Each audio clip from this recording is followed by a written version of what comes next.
watching closely. What's the secret, Max? You just gotta find something you love to do and then do it for the rest of your life. I don't want to be a product of my environment. I want my environment to be a product of me.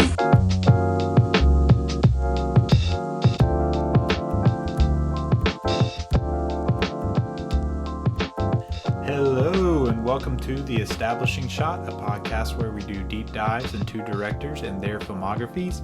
I am your host, Eli Price, and we are here on episode 101 of the podcast. Had a great time last week on the 100th episode, which I haven't recorded yet, so I'm just just assuming we did. But today we are picking back up in that last stretch of Spielberg's career in our Spielberg series. Keeping on going with his second film by a few days of 2011. The release was that close? Yes. Like 4 days, I think, after 10/10. Wow. Yeah. And so, Warhorse, that's what we're going to be covering today. Excited to jump into that. I have a returning guest coming today to talk about it with me. My brother-in-law, Chase Abels, is joining me. How you doing, Chase? I'm good. Yeah. You feel up to the Warhorse challenge? I think so. Can you put your mind in the mind of a horse? I don't want to put my mind in the mind of this horse for this, but I think I can. I've known enough horses. Yeah, that's good. We'll talk about that a little bit, but we've had you on for a Spielberg episode, so we've talked kind of about your intro to Spielberg and stuff. So I figured before we jump into things, I would just ask what you've watched recently that like you really enjoyed. Maybe some recommendations to start the podcast off. Sure. Let's see.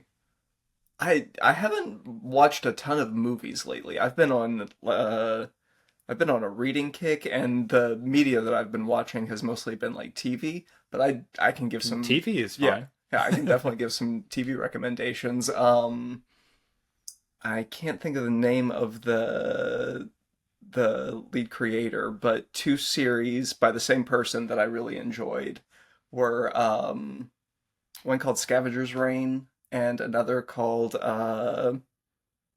what's the pharmaceutical one called? Common Side Effects. Okay. Both are very, very good. Just kind of strange sci-fi animated series. Okay. Short. I think they're like 12 episodes each. Very good. Okay. Yeah. Never heard of those, so that's cool. Sweet. Yeah, I've been catching up on a lot, as many as I can, 2025 movies, because in last week's episode, which I haven't recorded yet, I'm going to be covering my favorite of 2025 so far, or would have covered at this point when people are listening. But yeah, so that's kind of and you'll have already heard about that, so I won't get into that. But let's jump right into Warhorse. Sure. There's surprisingly a lot to talk about with it. It's so from the starting at the beginning, a very good place to start. Yes. As they say. Late 70s, Michael Morpurgo, who wrote the book. He was a former school teacher turned farmer. He met up with some guys at a pub. One of them, the first guy he met, was an older guy that had like he was like an antique seller or something, and started just telling him stories about World War I. He was a veteran in World War I, and this is in like the Devon area of England.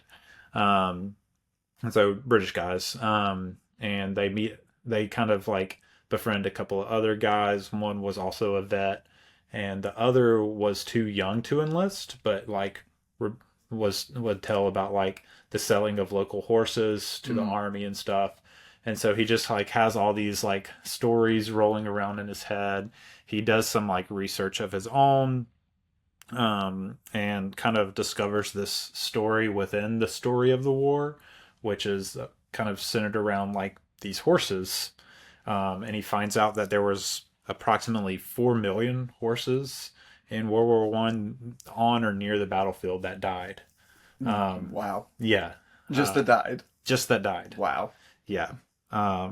And then after that, as you see in the movie, many of the surviving animals were sold to like French butchers and sold as food. Yeah. And so even the ones that survived Even the ones that survived didn't survive didn't the war. survive. Yeah. Yeah. So, and I mean, you know, it that last part is like just kind of like a necessity of post-war. You've got to eat, you've Sure. got to feed people, and so And you've got nothing to feed horses. yeah, yeah, exactly. And so it's kind of, that's less like sad and more of a inevitability. The former is what's really sad, you know. I mean, I guess it is sad. It is sad. Inevitabilities can It's still be sad. It's sad. It's sad in a different way. Yeah. Tragic. Yeah. Yeah. But yeah, so yeah, he's got all these stories and research rolling around in his head, and yeah, writes this book. It's I've like, people keep saying like children's book when you like hear about it. I listened to the book on audiobook. I would say it's like when I hear children's book, I just think like for like all children. But this is a little bit like, there's a little bit like just kind of like the movie. There's a little bit of material that's more mature. And it's a novel. It's like a children's novel. That makes sense. Probably like late elementary is what I would imagine when you would start. Later elementary, early middle school, probably. Something like Holes or The Giver. Yeah, Yeah. exactly. It's probably shorter than those. But yeah, it's he wrote this book, 1982. It's published. Fictional tale of one of the horses. So if you watch the movie and haven't, did you happen to listen to the book? I didn't get a chance. No. Well, I didn't get. I'm sure I got a chance, but I guess I didn't prioritize my listening time for it. I mean, but, it's fine. It's not. Sure. It's really like, so I think the audiobook I listened to was like 3 hours and something. So it's not very long. No. And really, like, if you've seen the movie, you've pretty much seen what would be in the book. Okay. Yeah, it's fine. The book is fine, I thought. It's the thing that's, you can see like the translation to the movie. The movie is not like, the movie follows the horse, but isn't in the POV of the horse necessarily. Right. The book is written from the POV of the horse. So like the thoughts and stuff are the horse's thoughts. Is he like talking with his horse friends? He doesn't talk to Okay. people. He just observes. Even to other horses? No. Okay. He just observes. He talks about like how he relates to other horses, but he doesn't like, there's not like quoted dialogue between horses. Okay, Like, cool. there's quoted dialogue between people that he's hearing talk about things. But Sure. yeah, it's from the POV of the horse, but like in, I guess, a realistic way, if as much as that can be. Like it's Not in a super anthropomorphized, No, mentally it's- kind of way. Yeah, not really. It's just kind of like as if he had a human brain being able to observe and write down all of what he was observing. And that was the extent of his human brain. Yeah.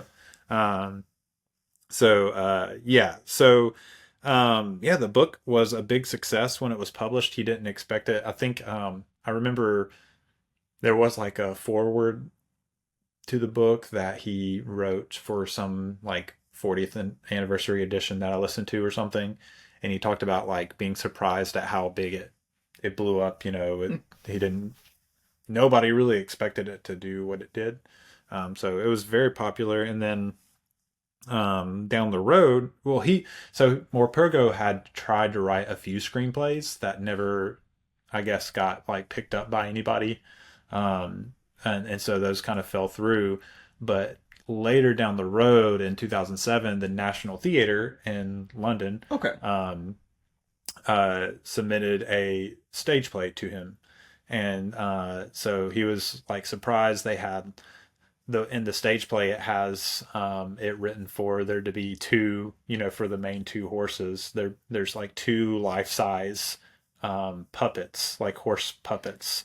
And so, did you get a chance to watch? I watched a trailer for I it. didn't know. Oh, yeah. So if you're listening and you want to see it, you can just search like War Horse stage play trailer, and you can like see one. You'll have to do it later. I do. Yeah. I forgot you had told me about that. I wish I had now. Yeah, it's actually really cool. Like I can see, because the stage play was like big. I think it won some Tonys even, and it was a big success. And like when you watch just the trailer, and see these like there's probably like 2 to 4 people operating these life-size horse puppets. I bet. 2 of the people kind of like in it, and then like people kind of on the outside that are like moving the head and stuff. Oh, okay. Yeah. And so like, and you can see the people, like it's not like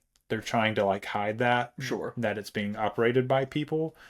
But it looks really cool, and like the movements like have like, from the little you can see in the trailer anyway, they have like that emotionality that horses kind of have in their movements in the puppet.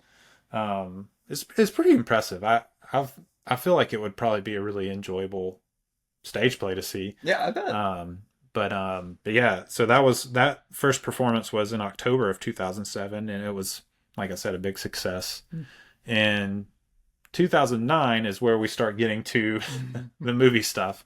Kathleen Kennedy and Frank Marshall, who maybe I did know this and forgot, but Kathleen Kennedy and Frank Marshall are like producers on a ton of Spielberg stuff. And I didn't even realize until I was researching for this, they're married. Oh, okay.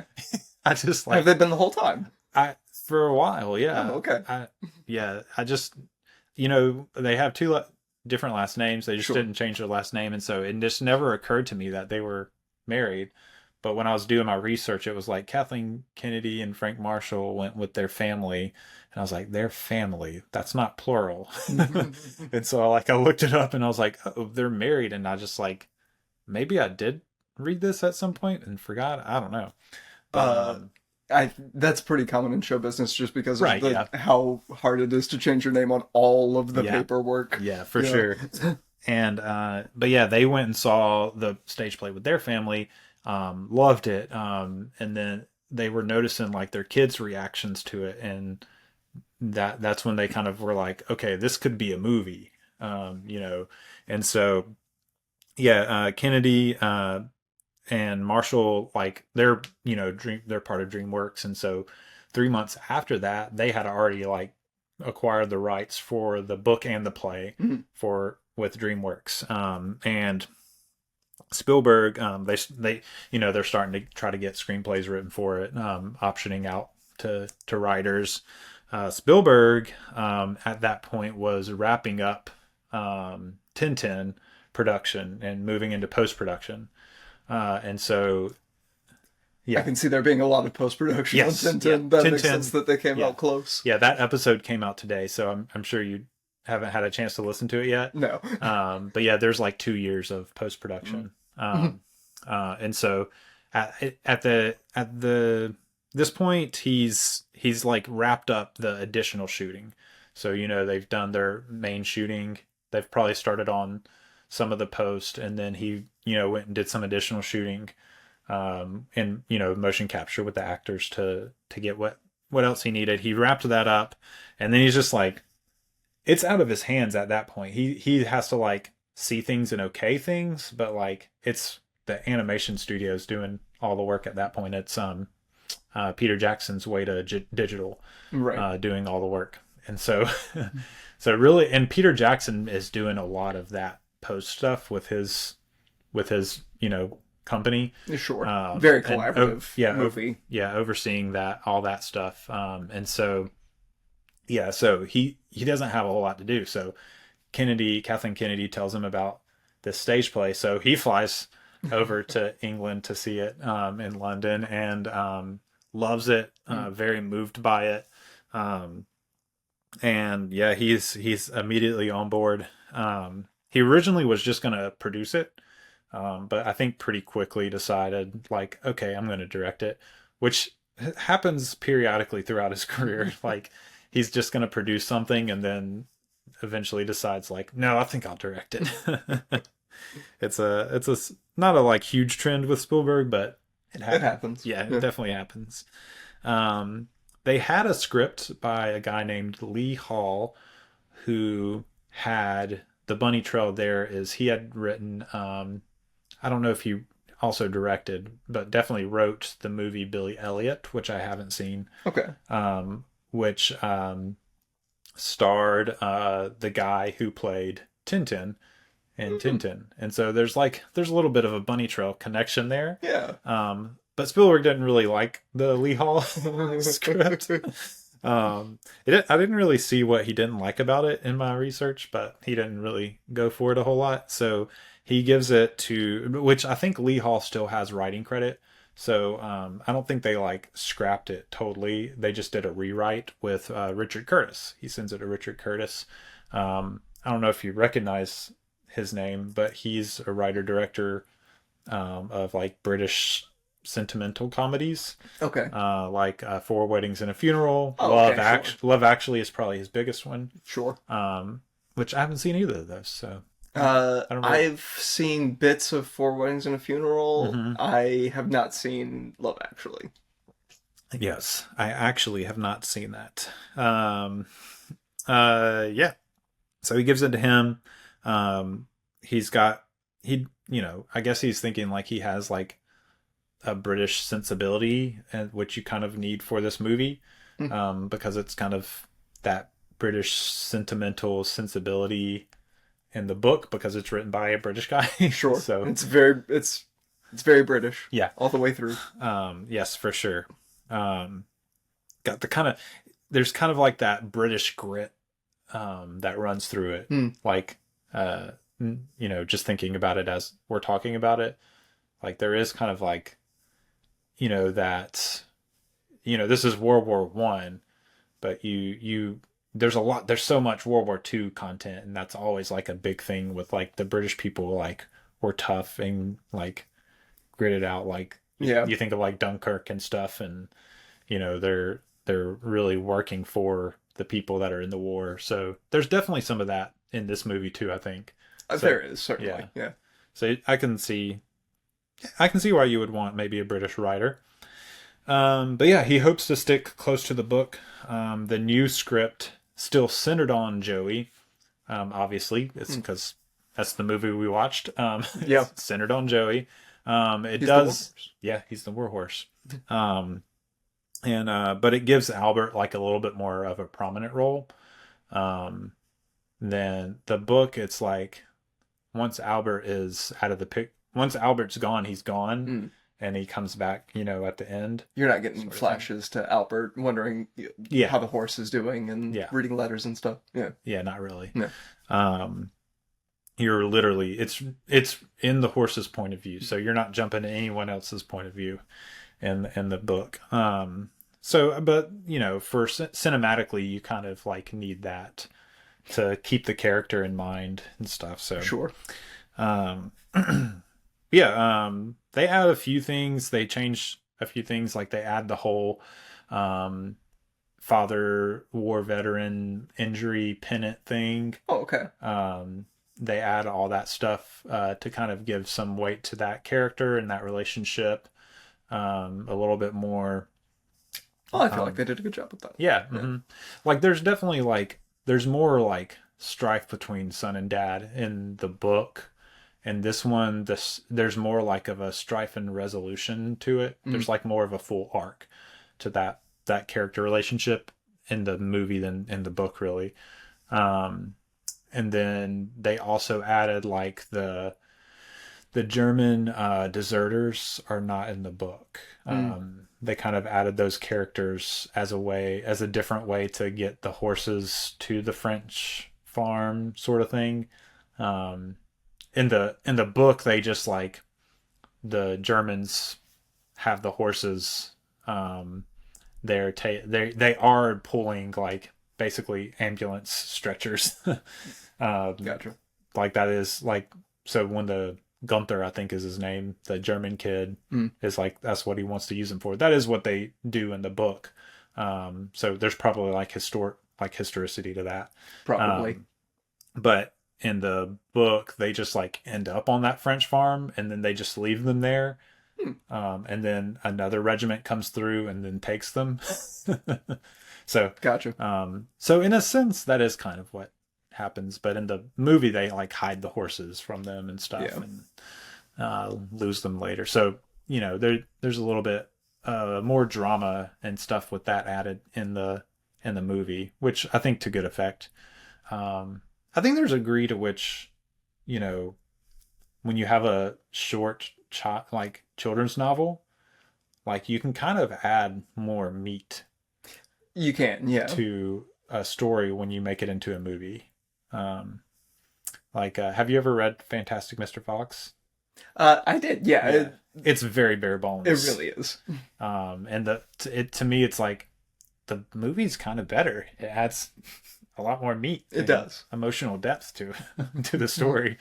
And there is a bit of that in this too. More meat. I think the book is probably like just as emotionally affecting at certain points as the movie is. So like when you read the book, you definitely get that Spielberg sensibility. Like you read the book and you're like, okay, yeah, I can see Spielberg directing this. It has that kind of like same emotional sensibility that Spielberg has in his like kind of like adventure child leaning movies. Right. Yeah. So like kind of that ET-ness, or that like, yeah. It kind of has that sensibility in the book. But yeah, they have the screenplay within 3 months, really, of greenlighting it, and then within 6 months they're like in pre-production, getting ready to go. So they're really like getting this thing moving. The crew, as I said, Kathleen Kennedy and Spielberg are the producers. They left out Frank Marshall, I guess, on this one, but based he didn't on, like to play that much. Yeah. He was taking care of the kids, I guess. Based on the novel by Michael Morpurgo from 1982. The play was written by Nick Stafford in 2007 is when that came out. Screenplay credits to Lee Hall and Richard Curtis, as I said. And then, we got a lot of like returners for this one. This is kind of like the typical Spielberg guys. Janusz Kaminski is the DP. Mitch Duman doing some camera operating, which he's done in the past. Michael Kahn is the editor. John Williams does the music. Stuart Wilson and Gary Rydstrom do the sound. Those are typical guys. Rick Carter doing the production design. Set decorating, Lee Sandals. Haven't seen that name before, so there's your new guy. Hair and makeup isn't really like one of those that's like pretty lighter, that's ever like very consistent. So John Henry Gordon does hair, Lois Barwell does the makeup. I don't know those names. Sure. I could see that being something you're more likely to hire on location. Yeah, Yeah. probably. But costumes, Joanna Johnston is back. She's done a lot of recent stuff with him. And a very good costume designer. And very good costume designing in this movie. Yeah. Yes, absolutely. That's definitely one of the points we'll hit. Neil Corbould does the special effects, which is mostly explosions and war stuff. Yeah. As assistant directors in Adam Somner, William Dodds, and Emma Horton. Rob Inch is the stunt coordinator, so he's got some work to do in this one. And Dr. David Kenyon is one. He's at least the military advisor that is in the special features. So I don't know if they had more. They probably had more than just him, but Probably. he was the one willing to get in front of the camera and do the talking head interviews. So I wrote his name down. There's some other people that'll come up as we like get into stuff. Like they had some like Humane Society people there and stuff for the horses and whatnot. So we'll talk about them later. Cool. Yep. Cast. The cast. It's a fun cast, I think. It is a fun cast. What did you think about the cast? Were there any standouts to you? I don't know that there were necessarily any standouts in terms of just performances. Just Right. every time there was a new scene, I was like, "Oh, hey, this person!" You know, Yeah. It was just a constant surprise of like, I was not expecting them to pop up in this movie. Yeah, for sure. There's definitely some big ones that pop up, and it's very like episodic. So like you have some big faces. Well, a lot of them are like big faces now, but weren't necessarily at the time Right. too. And they just like pop up and then they're gone. There, you don't see them again. But yeah, so one of the things he did was he hired actors of the same nationality as the characters they'd be playing. Even though the whole movie's in English, he's still like, he didn't have like English people doing French accents and that sort of thing. He hired Germans for the Germans, the people that were like talking on screen. Obviously, there's tons of British extras. Oh, sure. But but yeah, so yeah, that's kind of how he went about hiring, which I thought was cool. That is. So all the accents pretty authentic. Yeah. The horses. So I think there was like around 30 total horses in the movie. But there were like 11 horses that were Joey. Sure. Yeah. And so there's one lady was saying there were 8 adult horses that played Joey, 2 teen kind of horses, and then 1 yearling, I guess, for the beginning. That all played Joey. The main horse, there is like one main Joey horse. And his name was, I think his full like horse name was Finder's Key. But they just called him Finder. So cool. A lot of times when they're talking about the Joey horse, they talk about Finder. So I get the sense that he's like all like the main stuff is him, and then I guess a lot of the like, I guess he has a bunch of like stunt horses, Sure, that kind of like do stuff for him when it doesn't have to be him being like real emotional and stuff. It's funny talking about horse actors, but hey, yeah. I mean, he is. It's a job. Yeah, he's doing the job acting. They had to train for the movie, you know. So, Top Thorn was played by a horse named George. Hey, so good horse name, I think. That is a good horse name. Yeah, I think horses are like one of the only animals where I'm like, okay, you can name them people names. Like I always find it weird when there's like a dog named Jessica, but like a horse named Jessica, I'd be like, okay. You know, it fits a lot more. Yeah. I don't know why that is. Any ideas on that? You grew up around horses. Are they like more like us emotionally than dogs are? Maybe. Maybe yes, and there's also just a sense of you're not going to infantilize a horse at all. Sure. Yeah. You know, even if you feel warmth and affection towards your horse, you're not. It could kill you. Yes. I guess a dog could too, but yeah, not pet dogs. The dog is going to kill you. If a dog's going to kill you, it's going to be on purpose. If a horse is going to kill you, it could very well be by accident. That's true. That's true. A lot more respect for the horse. Yeah. So it can be named George or Jessica. Yes. Yeah, so that's the horse actors. The people actors start with Jeremy Irvine, who played Albert Narracott. I heard somewhere that originally he had wanted Eddie Redmayne. Okay. For that part, who was a bit older than at the time, but kind of like not well known yet. He hadn't really been in anything huge yet. But he did want kind of an unknown face for Albert. and someone who could play both 15 and 21 years old. So even though Redmayne was a little older at that point, he was still kind of Young looking. He has that young face. So he probably could have pulled that off, but I think this guy Irvine did good. He did. Yeah. They did have like months of unsuccessful auditions before they settled on Irvine. He was a 19-year-old British actor with like basically a blank resume. He hadn't really been in anything. So I think he did pretty good. I think he did too. Yeah. It's not like he didn't like blow me away or anything, but I mean, I don't think he did anything bad or wrong either. So no, and he carried the emotion well. Yeah.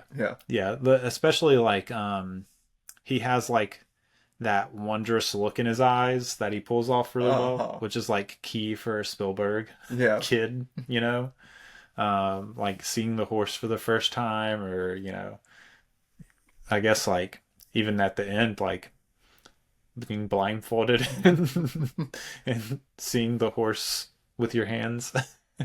Also something in like the tone of his voice that really like has that affect of wonder, I guess. Yeah, And, I can see that. Yeah. Yeah, that he definitely like has the Spielberg I don't know, something, the Sentimentality. Yeah. But Yeah. I think he did good. He talked about having read the book with his mom at like 8 or 9 years old. Oh, so cool. So he was familiar with the material and stuff too. So that's cool. But yeah, I mean, he surrounded this kid though with prestige actors. Some people that are like more recognizable than others, but all of them like very like well respected actors. Like Peter Mullen isn't a guy that you hear about all the time, but still like a respected actor. Like he's been in a good bit of stuff, you know. Yeah. Mullen plays the dad, Ted Narracott. Right. Emily Watson plays Rose Narracott. I really thought both of them were very good. They were. Peter Mullins, I think, like pulled off like the drunk British guy very well. Yes. It's like the way he like slurred his words. It was like, I was like, oh, this guy's good, you know. I really believe he's drunk. Maybe he was. I don't know. You know? Maybe. Really got into character. Yeah. And Emily Watson, I think, like, she just has that like sad deterministic face that's like perfect for this mom. I don't know, that like, I guess some roles she leans more into like the strong-willedness than like the sadness, but like in this where you have to have both, like she's like perfect for it, I think. I think it's her eyes. It is. Yeah, you're right. She just has like something in her eyes that just feels like a little bit sad, like a little bit longing, I guess. She constantly looks like she's either about to like burst out into the largest smile or break down crying. Yeah. Or get on to Ted for buying the wrong horse. Yeah. Or tell off David Thewlis, who plays Lyons, the landlord. Another great casting. It is. He plays a Weasley landlord perfectly, you know. The guy who plays his son is Robert Innes, plays David Lyons, and he played Albert in the stage play. Oh, cool. Yeah, I thought that was cool. And yeah, I thought he was good. He's there at the beginning for a couple of scenes, and then shows up later in the war with them. Right. I think he's like a good little like mini foil for Albert a bit. That has some redemption between the reconciliation, I guess, later. Pretty good. Other guys. So you have a few. Gary Lydon plays Cy Easton, and Matt Milne Andrew Easton. That's like the dad's best friend and the son's best friend. Okay. Kind of like they don't really stand out, but they don't like ruin anything either. They're just they're there and they do their job. They do. Like, you know, Ted, you fool, that kind of stuff. And then then you get to some big names. Tom Hiddleston playing Captain James Nichols.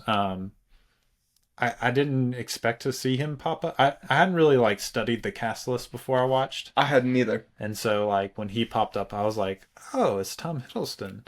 And then up rides Benedict Cumberbatch, who plays Major Jamie Stewart.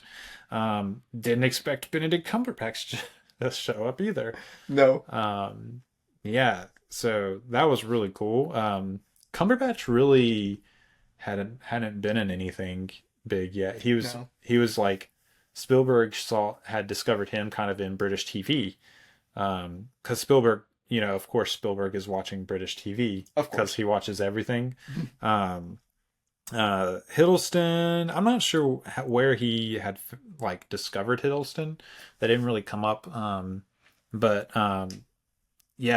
Spielberg said he saw him as a reincarnation of Errol Flynn, which I was like, man, that's high praise. That is. Which I haven't seen much Errol Flynn. I've seen The Adventures of Robin Hood, and that might be it. But he's like, I don't know. Have you seen that? I have, yeah. Yeah, he's like he's like a captivating movie star just from watching that one role.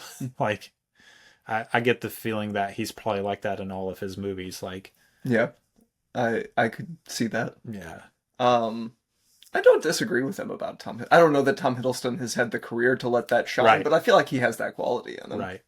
Yeah, so I think Avengers came out in 2011 too. So earlier that year he had been in that. And I guess that probably a year or two before that would have been Thor. Dark World. Was Dark World before? No, just the first one. I don't think it had any sort of subtitle. Yeah. Yeah, I guess so. Yeah, maybe that's the second one didn't come out before. But I feel like he plays a more prominent role in the second one. In Dark World as what's his face? I can't even think of the character in this moment. I think I had it. Oh, Loki. Yeah, Loki. I had it a second ago, but then when I needed to say it, it didn't come out. Yeah.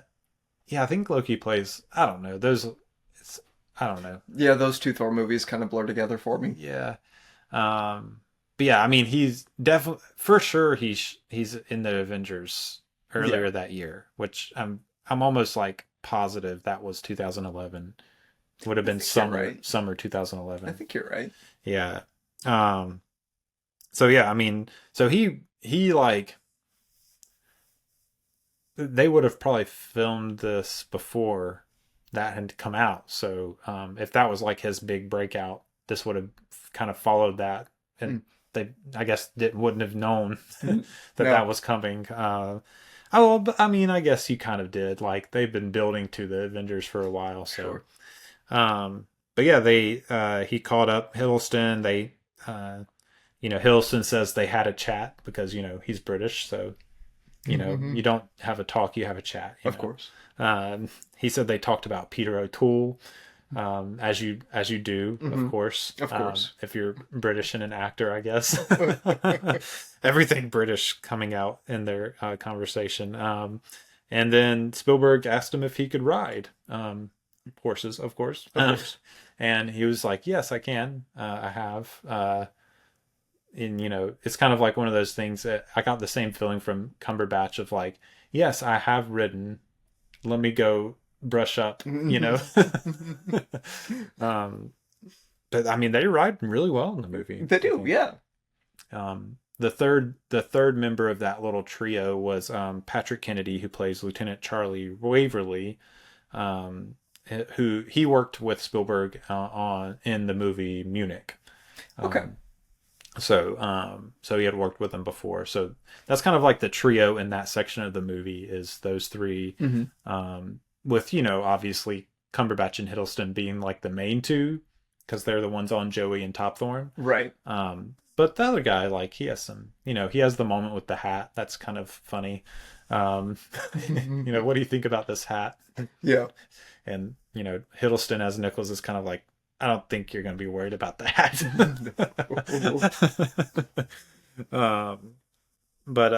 Yeah, so that part ends, and we'll talk about all the sequences Sure. later. And then you get to David Cross as Gunther and Leonard Caro as Michael. Those are the two German deserter kids, which I think they did well. They did. I'm assuming they kind of like just did some.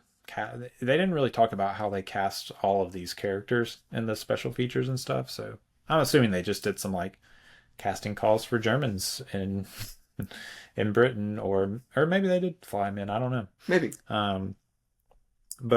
Yeah, they were good, I thought. Then you move to the French farm with Niels Aristrup as the grandfather. He was great. He was, and I recognize him, and I cannot place him. He's in a lot of stuff. I looked at his page. He's in a lot of stuff. He was in A Prophet, which was a Jacques Audiard movie. I mean, he's a French actor, so a lot of it is French. He was in that At Eternity's Gate movie about Vincent Van Gogh with Willem Dafoe. I bet that's what I'm thinking of. Because I've seen that. I don't necessarily remember him from it, but he's in it. Looks like he plays Madman in that movie. Yeah, I mean, he's in a bunch of French stuff, and he's in some American stuff, but not a lot of stuff I recognize. I recognize like some of the directors, but not necessarily the movies. But yeah, he also like, this is what he looks like younger too. Oh yeah. So if you want to see if you're watching, there he is. That's great podcasting, showing something to people that may or may not be watching. It is.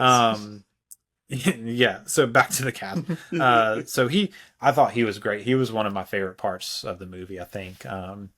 The grandfather in the book is very like emotionally affecting character, and like he really embodied that, I think, for the role. And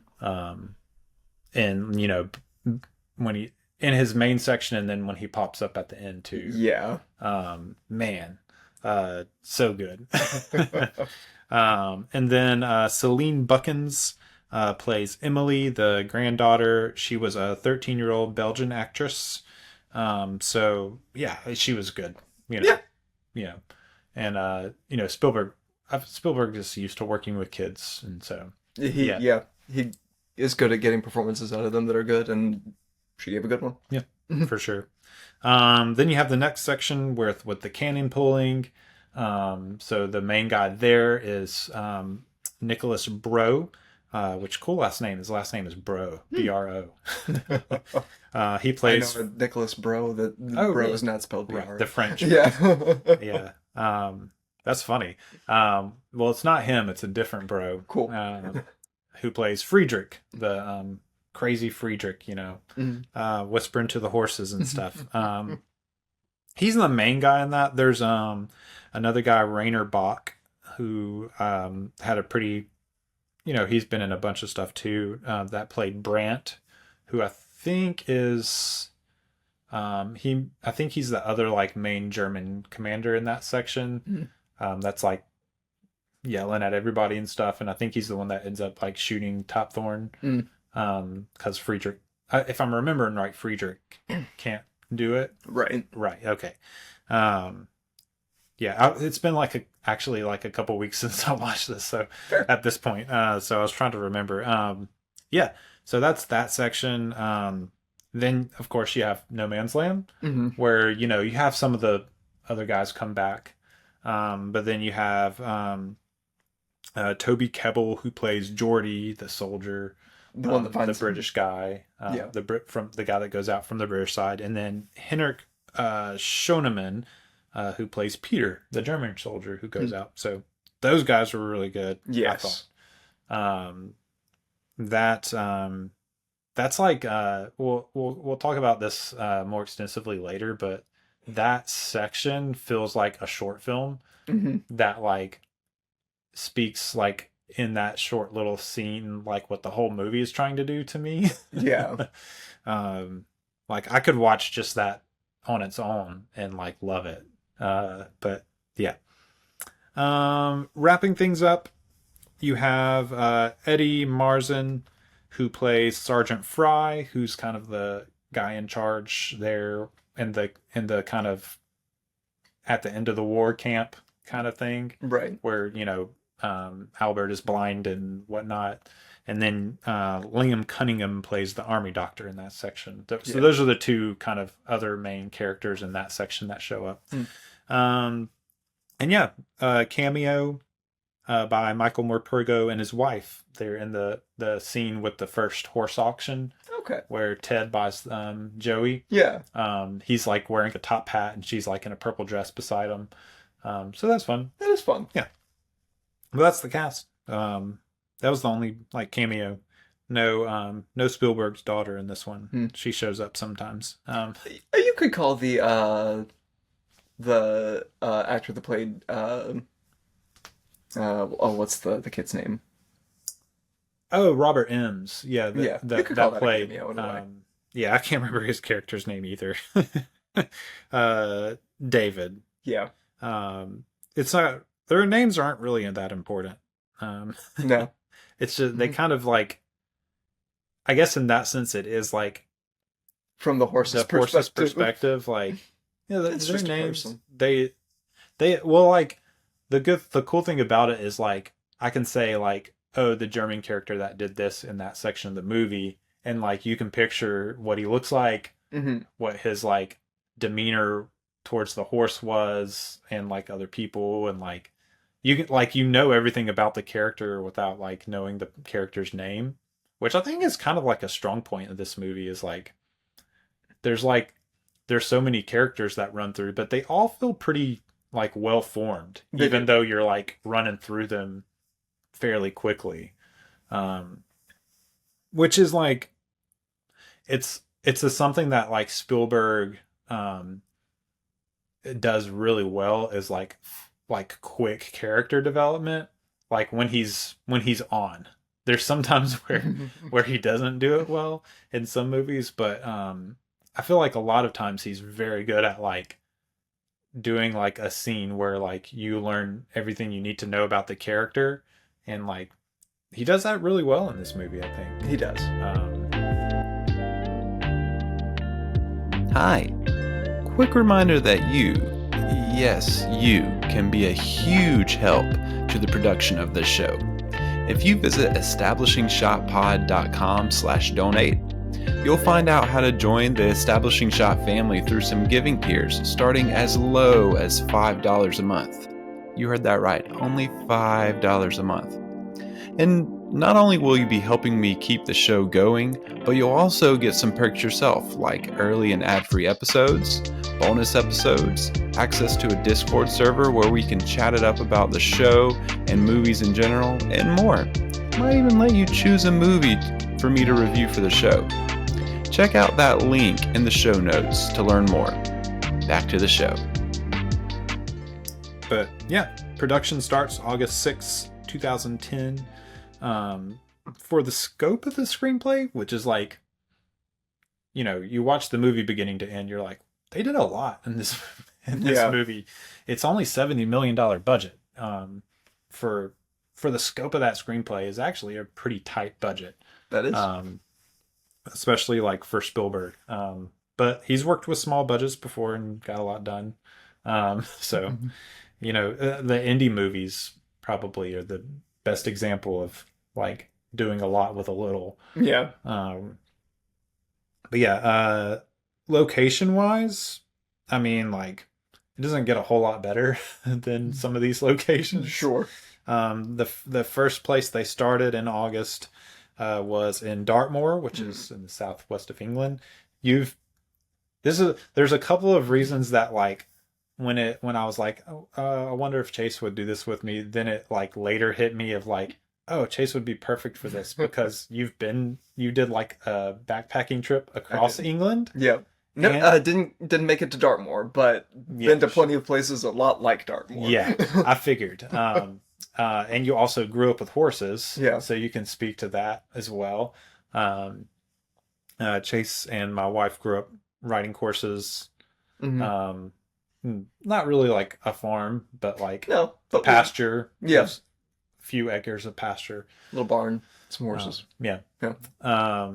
But yeah, so yeah, perfect. But yeah, I mean, the more so Spielberg said he was not prepared for he called it the beautiful desolation of the moors. Yeah. And this is something that I learned that I guess I just have never read much or learned or knew much about them. I know about the moors because like I've read the Hounds of Baskerville and Mhm. seen other British stuff with where the moors is mentioned, but I didn't realize that it's like basically these huge areas of deforestation Yeah. where the trees never grew back. I just had no idea. Yeah. Which is kind of sad, but also like the results are pretty beautiful. They are beautiful. Yeah, I don't even know. Do you know when they were deforested? Was it like Middle Ages or something, or No, before that? Well, I guess Middle Ages is vague, kind Yeah, of medieval. Yeah, yeah, kind of. I think I'm not sure, but Yeah, I didn't know if you know. I don't know, so if you don't know, I think like kind of progressively through like 13th to 16th century. Yeah. Kind of, yeah. yeah.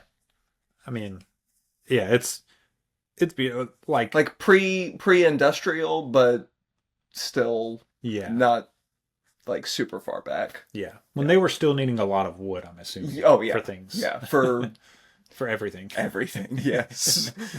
Houses, vehicles. hmm Yeah. Carriages, the war Yeah. machine. Yeah. Yeah. Constant wars with France. Yeah. Constant wars with France. Yeah. Yeah. Yeah. And finally together here in this one. Yeah. Working together for once. Yeah. I mean, so like, what is your perspective on like, I guess like the beauty and landscape of England? What are some like just standout things that you think were captured well in the movie? The rocky hillsides, that particular like old-fashioned type of architecture where everything's kind of built into the land, and like Yeah. the thatch roofs and the stone buildings and everything.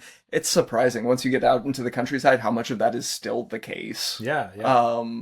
And it's surrounded by modern stuff now, but everything is still in use, and like it's cool. The weather, Yeah. yeah, the unpredictable, constant changing weather. Yes. Yeah, and Spielberg talked about how like the forecast was obviously regularly rainy, and they would be watching he would just be watching like the way the clouds were moving, and when things would like change all of a sudden, he would be like, guys, everybody like move over here, we're going to page whatever of the script, we're going to shoot this now. And so they were like constantly like trying to like adjust to the weather to get shots of something where it was supposed to be rainy, or something like where like it wasn't, they were just like on their toes for all that stuff, which I think makes is cool. sense. Yeah. The quote I wrote from Spielberg were, "The clouds were as dramatic as our movie."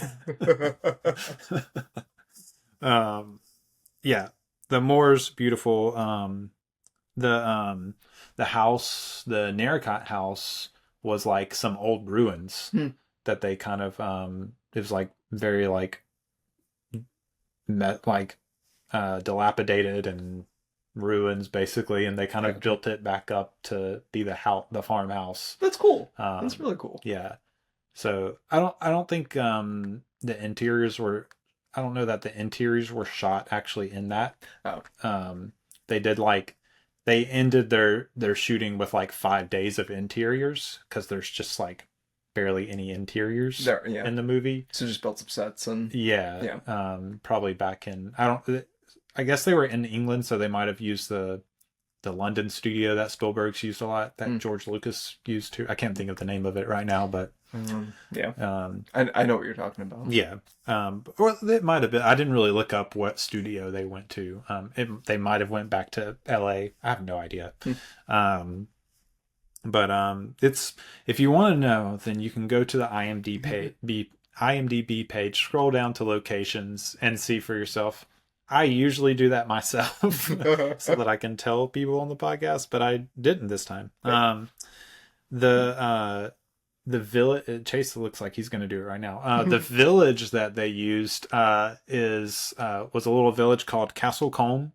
They didn't really, all they added was like the old signage and whatnot to it. That's just how it looks. Yeah. It's where they do like the horse auction, and when like Ted is like selling Joey to Tom Hiddleston, and yeah, that's like the little village there. And Spielberg was like asking like, I guess the people that they were getting permission from, like, is this like a tourist place? And they're like, no, this is just the village. This is how it is. Yeah. Yeah. That makes sense. Yeah. Did you see a lot of places that looked like that when you were there? Some, sure. Yeah. Yeah. Yep. Did you see anything on the studios? Oh, yes. Twickenham Studio in Greater London. Yeah. There you go. So not the one that he's used in the past, because I don't recognize that name. But but it does make sense. They're already there, so yeah, why wouldn't you do it at a studio in London? But yeah, so Castle Combe was the village, shot really almost entirely in the countryside. This movie, so really, Kathleen Kennedy in the special features was just talking about how, like, nowadays, even back in 2011, it was like extremely rare to shoot in like almost entirely exteriors, just like extremely rare. And it's really like an old-fashioned way of filmmaking. So I mean, yeah, the big names that you can kind of see influence here, not necessarily with like British countryside, but like with just like shooting in a lot of exteriors, would be like John Ford, obviously, sure. And then David Lean too. Did a lot of, like, I mean, just that old-fashioned mostly exteriors, lots of extras, you know, just that very like old-fashioned Hollywood film, or, you know, I guess in David Lean's case, London filmmaking. But yeah, a large portion of it was shot on the estate of the Duke of Wellington. Okay. They opened up their land. There was like a talking head of him talking about some historical horse that was buried on the property. I was like, I'm not writing this down, but cool. Sure. Yeah, they had thousands of beautiful acres that were open to them to use there, and so that they shot like the cavalry charge there, the German camps, the French countryside windmill, and all that kind of stuff was shot on the Duke of Wellington's estate. So he's got a gorgeous estate. He does. I mean, he is the Duke of Wellington. So for the cannonball pole sequence, it was shot somewhere called Bourne Woods.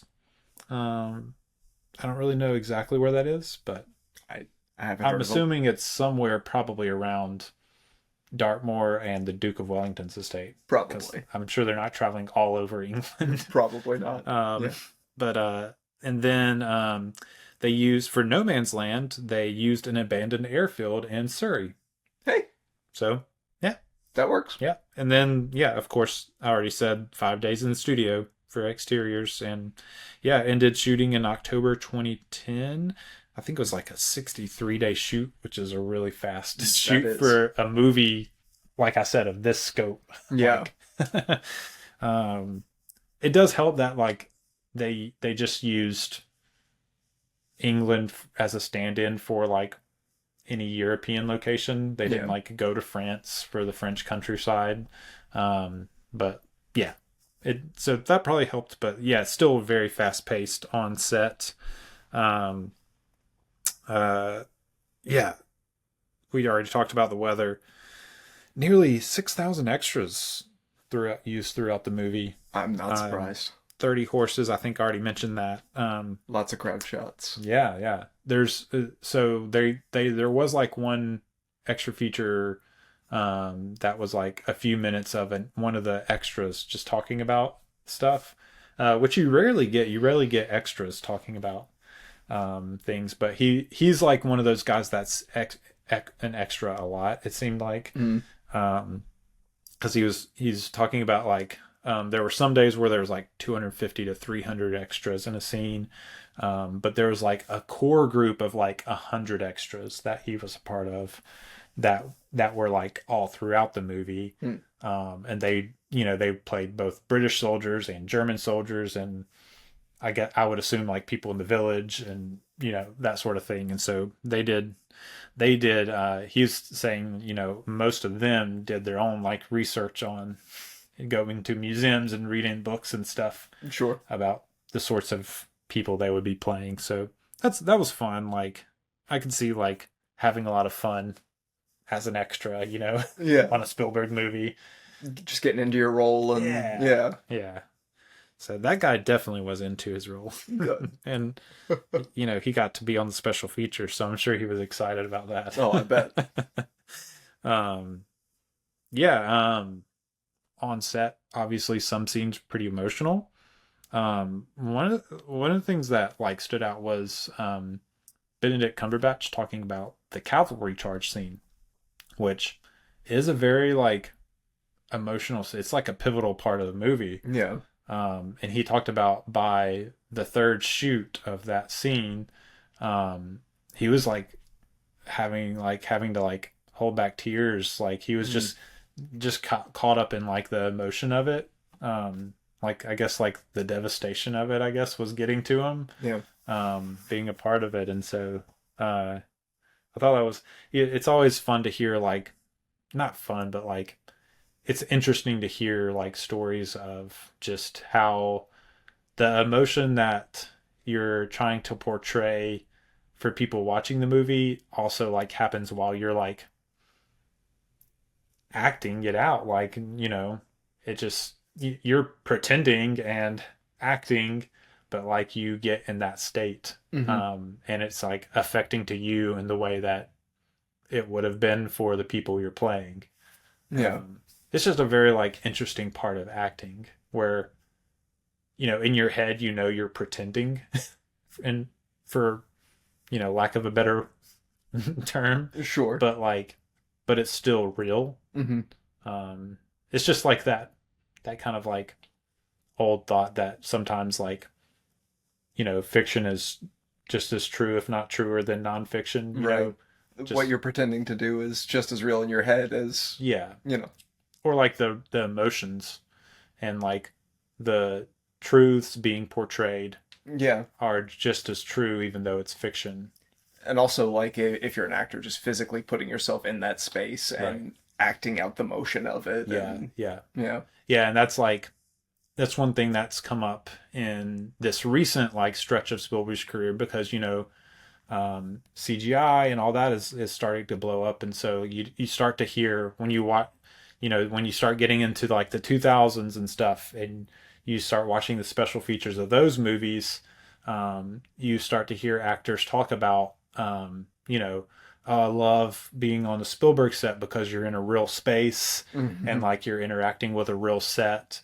Like you go back to like his films of like the 70s and 80s, early 80s, you don't hear actors talk about that stuff because like, it's just a given. Yeah. But then you start moving into the 2000s and especially, now starting in the 2010s, like it's a big deal. Actors really appreciate that. And so they talk about it in the special features, but yeah, I mean, being in that space and like it looking like a battlefield. Yeah, I can see that being it's probably like similar to like people that do like, war reenactments Yeah. stuff. That I'm sure that affects them too. Yeah, I'm sure it can. To a degree. Of course, like Spielberg is pretty well known for being a good like actors director. And several of the David Thewlis talked about it, and Niels Airstrup, the French grandfather, talked about it. Hiddleston talked about it. Like there were several of the actors just talking about how great it is as an actor to work with Spielberg. It just like how he kind of like directs you as you're acting. Airstrup, the French guy, talked about just like, he's older now, so he's had a whole career behind him, and he just talked about how Spielberg just like masterfully has the balance of like giving you very like specific direction, but also allowing you the freedom to bring yourself and your own ideas into it. It's like it's a fine line of like balancing those two things, because actors kind of need a little bit of both. But I'm guessing like a lot of directors kind of like fall to one side or the other. And he's just like such a good balance of that for him. And probably the most interesting thing was Hiddleston talked about how like Spielberg gave him one acting like direction that's probably like one of the best, if not the best, like directions he's gotten from a director in his career. And it was when there's this part where the camera is like tracking beside Hiddleston as it's in the cavalry charge, and it's tracking beside him, but then it pans in front of him, around in front of him, and you see his face seeing the machine guns. Oh yeah. And Spielberg gave him the directions that as the camera pans, he said, I want you to like slowly de-age your face from like by like 20 years.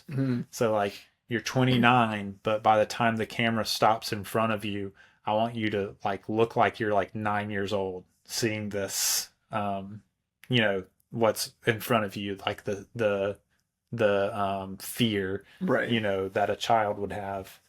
And he was like, that was like the best direction note I've ever gotten. That is good. Yeah.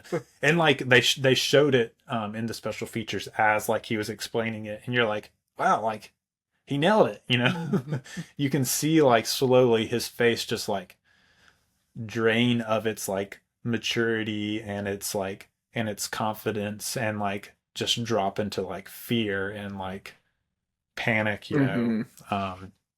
very, very good. Honestly, like not a lot of cinematography talk in the special features. Janusz pops up a few times and is like, oh yes, I knew the lighting. I knew what I wanted to do with the lighting from the script. But I mean, basically, like he's like, yeah, I'm going from bright, vibrant, full of life to like dusty, hazy, dark, war. And so yeah, that's just kind of like that's I guess slowly developed over the movie. It's really like probably the cavalry charge is where that like flips, because you go from like the wheat field into the forest, into the shadow. Yeah. So there's a lot of ways where that's a transition point in the movie. In a lot of senses, a lot of different senses, I think. Yeah, I mean, definitely like the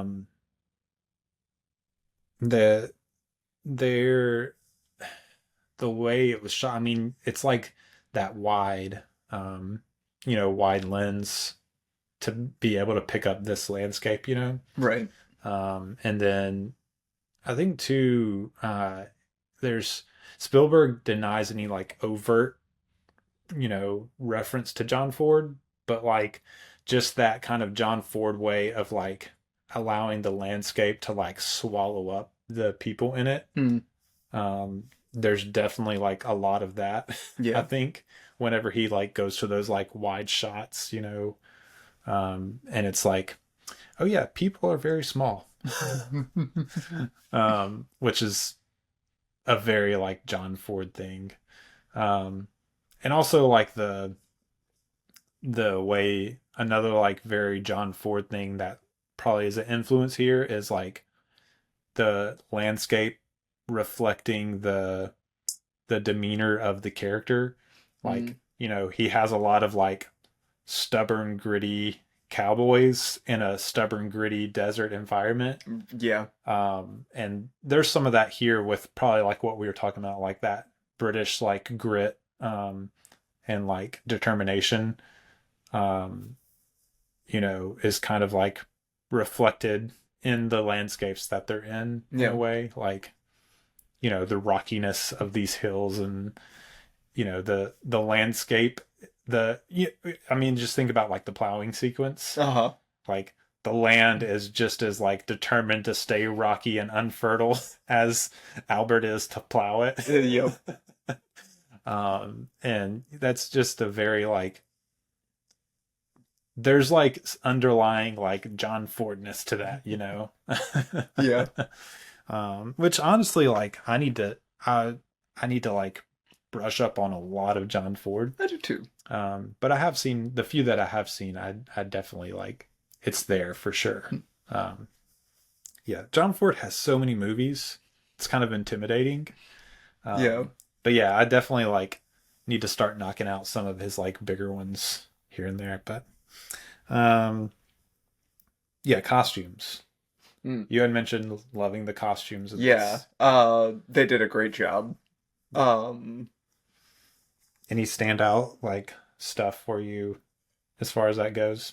Or just like, I've been to Britain and like there's still some of that style. I don't know that style is. She talked about like it's kind of like a there's kind of like it was like a transition point in style. There's a lot of like, there's really like a lot of like transition point stuff in this of like, obviously like cavalry charges to machine guns, you know, but also like like the way they dressed is moving out of that like kind of Victorian imperialistic kind of like style into a more modern style. Right. A modern style that isn't like what people wear today, but it's like the beginnings of kind of what people wear today. But I would imagine a lot of the hats are the same today. Sure, they are. But yeah. Was there any other like standout stuff for costuming for you? I don't know, just all the like detailing on the like military uniforms and stuff, and like the way that doing a very good job of using like the condition of things to help tell the story and inform the scene. The where things start for, at the beginning of the war with the cavalry versus, once they're like in no man's land or, when the Germans are marching or anything. But even within that, even being able to tell, okay, these are fresher soldiers, these are officers that, you know, have people paying attention to their stuff for them. And, it's cool. Yeah. So, Joanna Johnston talked about, so she did obviously a lot of research. She was scouring like websites and museums, looking to like recreate these costumes, like both like civilian and military. She went to the Imperial War Museum and did a lot of research there. And like crazy, like even getting like detailed down to like how they were sewn. And like they made like 85% of the costumes from scratch, which is very like from my experience in these few movies I've covered with Joanna Johnston, as the costume designer, like she's just like, that's what she does. She makes the costumes. Good on her. But yeah, I mean, they're, one of the ways that one of the guys was saying that Johnston, I think, described at this point, it's a transition point in the way that like the British military and probably a lot of other militaries operated too. Mm-hmm. But like they were still like at this point, and you can see it like in the early phases of the war in the movie. They're kind of gentlemen first, soldiers second. Mm-hmm. It's a very like there's like an honor code that you follow, and like the cavalry charge is a very like gentlemanly way of war. You know, Right. there's kind of like a code to how things are supposed to happen in a set order, and that's kind of like going out the window in this war. It's like, no, we're just gonna kill you however we need to kill you, sort of thing, instead of like lining up and respectfully charging each other, you know. And so there she really like did a lot to like show the different, like they transition from like the blue gentlemanly, you know, uniforms to the khakis. Mm-hmm. And something that's going to help you blend in and yeah, and it's still early, be more durable. Yeah, it's still like an early war, and it's like kind of like everything's thrown together. So in her research, she found like they're all in khakis, but also like they're not all necessarily the same color khaki. Mm-hmm. So like if you pay attention in the movie, a lot of the soldiers are like different shades of khakis, which I didn't necessarily notice while watching, but like when they were talking about it in the special features, they were showing scenes, and you're like, oh yeah, like they're all like, not hardly any of them are exactly the same. That's cool. Color. Yeah, details. Yeah. The cool details that like you don't necessarily like process while you're watching, but definitely adds to the subconscious like, you know, enjoyment or like feel of the movie, you know. Mm-hmm. Yeah. Spielberg did a lot of pre-visualization, like, you know, 3D animated, like very like rudimentary 3D animation pre-visualizations of the scenes that he wanted to do. Largely because, you know, he's done that for a long time. But for this one, it was largely because, you know, he wanted to show it to the stuntmen, the horse trainers, and then the Humane Society people. And they like all had to like, okay, we can do these things with the horses and our stuntmen, sort of thing. But yeah, they had this lady, Barbara Carr. She was the American Humane Society representative. So she was there on set. You know, anytime there was horses on set, she was there. And she was even there like 2 months before shooting started when the horses were being trained. Nice. And you know, she talked about like they like were training the horses a lot to build up muscle, because they weren't really like having to like actually pull a whole lot in the movie, but they were still doing like a little bit of pulling, and they weren't necessarily like horses that were like used to pulling stuff. So they made sure to like build their muscles up appropriately to like be able to do the little bit of pulling they would have to do. Good. Even like carriages, like there's not a lot of horses pulling carriages these days, so they worked with those horses to do that sort of stuff to build their muscle. And then like they weren't trained with like any whips or sticks or anything, so like basically like Spielberg was like, I don't want any horses to have a scratch at the end, you know, at the end of this movie. That was like his mindset. And so he had Barbara on set, and basically gave her free reign to cut any scene at any time. And he said she did a few times, like be like, okay, you know, we've got to cut here and let the horses have a break, sort of thing. And so like it was just very like, you could tell they went to all lengths to make sure the horses were safe, which is really cool to hear. That is. Know. And you know, you're kind of at the point in like filmmaking history where like you kind of have to do that. Sure. But it's nice to hear like the days of tying down the MGM lion, right, are long gone. Yeah. Or even like, I feel like I saw a movie recently where a like horse fell off of something. Oh no. just like in the movie, like it made sense in the movie, but like it looked to me like the horse was really falling off of this. I was like, I feel like that would hurt the horse. I can't remember what movie it was. But I wish I could remember what that was. It was I do remember what it was. It was oh shoot. The director of Stalker, Tarkovsky. It was Andrei Rublev. Okay. Which is, 50s or 60s movie. But yeah, there's like a horse like falling off of down some steps or something in that. And I was like, yeah, this is definitely a different era, a different like place. Yeah. Because he's this was Soviet Union, Russia that this film was filmed in. Yeah, I was like, that poor horse, like that would never happen today. No. Not even close. But it's just nice to hear how the links they went to, like having someone like Spielberg who could very easily just like do what he wanted. Yeah. Make sure to have someone that could like overrule him, because he doesn't know when the horses what the horses can or can't handle. Like he has people that have probably advised him, but he's got too much on his mind to like know when to cut for the sake of the horses. So yeah. They also had to paint the distinctive markings on all the joeys. Makes sense. So they had to like match up all the different joey horses with the right markings for like the socks and the little forehead star thing.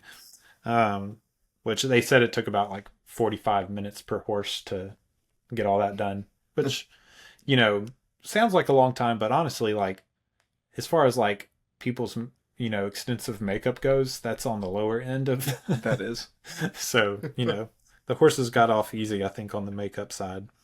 I mean, and then you have like you obviously have to do a lot of like, they do a lot of training with the horses to get affectations out of them, and obviously the horses are trained to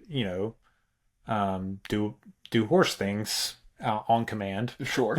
Like buck and rear up, or whatever, whinny and yeah. Actually, the sounds are not from none of the sounds are like from on-set sounds. They're all like recorded and added in post sounds. That makes sense. That's easy to do. Mm-hmm. For a horse, you don't have to match anything up, really. No, you can't see that. It's like there's nothing like visible that you have to match up. Everything's in the neck. Nothing's lips. Yep. Yeah, and actually Gary Rydstrom, who did the sound, he did a lot of horse recordings, obviously, of a lot of different kinds of horses. And one of the things he found was that miniature horses, to him, had the most like emotional sounding voices. And so he did a lot of like recordings of miniature horse sounds and slowed them down so that they had a deeper tone. Okay. And so a lot of like the more emotional sounds that Joey makes are miniature horses. That's cool. Yeah. And then he did some kind of stuff like his wife has a horse, and so he said her horse like will do this like kind of gritting its teeth kind of sound when it sees her. It's like excited to see her, and it does this like teeth like grinding thing, which makes him. I don't like the sound of that. It actually doesn't sound as teeth grinding, I guess. It's a little different than our teeth grinding. Sure. But he added that in at one point as a kind of like, he recorded her horse and added that in as like homage to her horse. Oh, so there's stuff like that in there. And you just kind of have to like piece together how the horse is supposed to sound and what emotion it's expressing in this moment. I can't imagine that job.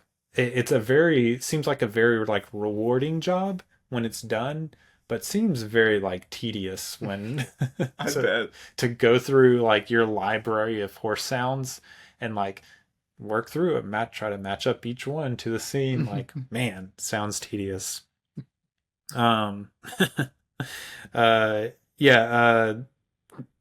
The only other like horse thing, I guess like we should hit on is the I guess like the emotionality of horses. Mm. Hiddleston talked a lot about it in the special features, and some of the other actors did too, about how emotional of creatures horses are, and how they really like horses almost always like just reflect your emotion back. Yeah. And I don't know, you can speak to that better than I can of what that's like, having grown up, riding and stuff. Sure.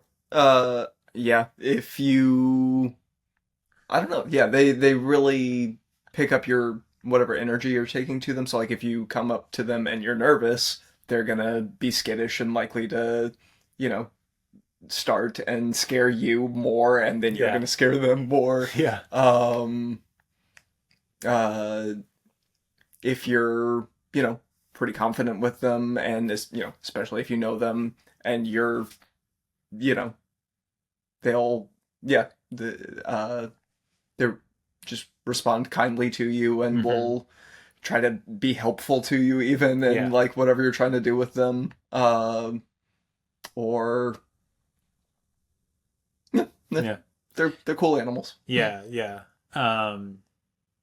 Yeah, I've only ridden horses like a couple of times, and I think one of them was like, a friend of a friend, and he let me ride on his horse with him, sort of thing. And then I think I've done like a trail horseback riding, kind of as like a pay at some place, kind of thing before.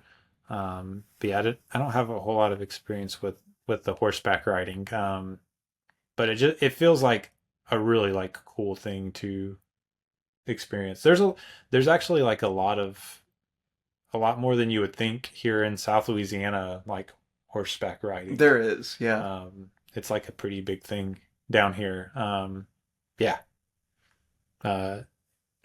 Pretty cool, like cultural thing. But yeah, I mean, yeah, one of the things I think Hiddleston explained it as like a spiritual bond almost, that you like over time working with the same horse, that you kind of like build with it, Oh, definitely. And you kind of like feed off of each other and whatnot. Really cool. They also talked about how the cavalry charge scene, the horses were really excited to get to like Horses just love run. to run. Yes. And so that was an exciting. It wasn't. It's funny because it wasn't necessarily like an exciting thing probably for all the humans to shoot, but it was Sure. the horses were like amped up on that day. They were Oh, like, yeah. "Oh yeah, we get to run." I guess like you got the practice cavalry charge too, so Yeah. that one they get 2 days. yeah, two days to just let loose. Yeah, as far as the rest of the design and all that, Peter Jack. So obviously you got to get a lot of World War One stuff, Sure. and World War One stuff is very like collectible, and it's really hard to get one stuff. Sure. People don't want to just be like, yeah, sure, here's all my, memorabilia that probably is worth a lot of money or very dear or whatever. Right. But Peter Jackson is a World War One collector apparently, and cool. sent them three containers of props to Nice. use. So old Peter coming through again, as he's working on Tintin, I guess. Yeah. Yeah, so we talked about the Narracott farm being built from ruins. One cool thing, so there's this place on the Duke of Wellington's property called Stratfield Say Park, or Say. It's Saye. I'm not sure how that's pronounced. But and that's where they did the cavalry charge out of the wheat field. And all of those are like reeds that they pulled from a swamp area Oh, okay. and replanted one by one in this field to film it, like to film in. So that is, anytime I hear like stuff like that, I'm like, man, like they went they went way beyond what I would have went to get that. Absolutely. But it looks great. It does. And obviously they have like fans blowing stuff around because there's a lot of like, polleny wheat looking things flying around in the air in that scene that add to like the beauty of it, I think. But man, that's an awesome like little shot of them like popping up out of the reeds and getting on the horses, and the camera's like, going up where you can see all of them. Man, that's a cool shot. It's like, man, Spielberg knows what he's doing. Yeah. The French farmhouse wasn't really French. Right. And so they had to add a lot of like Frenchy kind of stuff to the architecture on the outside to get it to look more French. That did a pretty good job. Yeah, I don't guess I know what to look for, but yeah, same. Yeah. But I mean, when you know that and then you look at it again, you can kind of be like, okay, I can see how like this is definitely like a British like house in the middle of a British countryside that they tried to make like look like a French house in the middle of the French countryside. Yeah. Kind of just the feeling of it, Sure. But in the movie, you don't really notice that. No. They did build that windmill. Oh, okay. That they use. And it looks great. It does. It looks well worn, Yeah. Yeah, I would have expected that to have already been around. Yeah. The cannons they had to build, so the original cannons are like 8 tons, and the ones they built, they got down to like 2 tons each. Nice. And then obviously like the horses can't actually pull 2-ton cannons up a hill. So the horses are like doing enough where they pull the slack out of the ropes, but it's actually like a mechanical winch pulling the cannons up the hill. I figured. Yeah. Yeah. So another way to keep the horses safe. Good. But they did have to do like a lot of takes of that stuff, and there was like a few days of like going up and down the hill. I think Spielberg talked about that being like the roughest part of the shoot. Because I'm sure it took a few days, probably because they were only allowed to put the horses up and down the hill so many times per day. And so yeah, it makes sense. They also built the World War I tank. There's because you can't just like go get a World War I tank. No. So, they built that. Obviously, like it's not an actual tank, but it kind of operates and runs like an actual tank would. And yeah, they said the military advisors were very impressed with its authenticity. So nice. Good. I hope they kept that in commission and it's getting other use. Yeah. I don't know. Who knows? Yeah. A lot of stuff just gets scrapped or whatever whenever they get done with movies. So yeah. But there's also a lot of like storage spaces at these studios with tons of like pieces of old sets. So sure. Who knows? Like I think it was I want to say it was Munich. They like pulled out this old, or no, it was some movie I covered. No, it was Oppenheimer, because they have like the Oval Office scene, and they like lost their location like with 5 days before they were supposed to shoot, and they like pulled together this old Oval Office set they found and tried to like make it look the best they could. But they had like 5 days to like repurpose all of this old set. So that stuff is still out there, Yeah. Some of it. But probably a lot of this stuff isn't, because they were shooting like all exteriors, so they weren't really in studio for a lot of this. But yeah, No Man's Land, like I said, on the old airfield, they had around like 750 trenches that were dug and then consolidated and probably redone. Like they probably were like doing it was like over 6 weeks of work that was. So it's not like they dug 750 all at one time. Sure. Yeah. Yeah. Lots of extras, lots of rats added to the trenches. Yeah. Probably I would guess not as many as are in Last Crusade. Probably. That was a lot of rats in that movie, but yeah. So Spielberg has experience adding lots of rats to set already. So you know, Spielberg. So like in something I read, it said Spielberg almost broke his leg on that set. He stepped in like a really deep little like shell hole that was full of water, and like fell in and had to be helped out. Some accounts I read were like he almost broke his leg, and I'm like, how do you almost break your leg? Right. Like you either break it or you don't. Yeah. And so I was already thinking that, and then in the special features he didn't mention almost breaking a leg. He's just like, yeah, I fell in this hole and I had to get helped out. Like it hurt. And I'm like, okay, so like I think somewhere along the way this story got exaggerated. Yeah. Yeah. But he did fall and get hurt on set. But yeah, I mean this, and then of course like there's a lot of special effects stuff. You have a lot of, they have these like, they called them flipping plates, and they're basically like these little springboards that actors like can be like stuntmen can be like running and then hit for an explosion. Like, so they'll do like the little explosive that blows up the dirt, Right. and then they'll like flip on this springboard, onto a mattress hidden behind a little hill of, dirt or whatever. Sure. So that's always fun to see, like them doing that stunt work behind the scenes.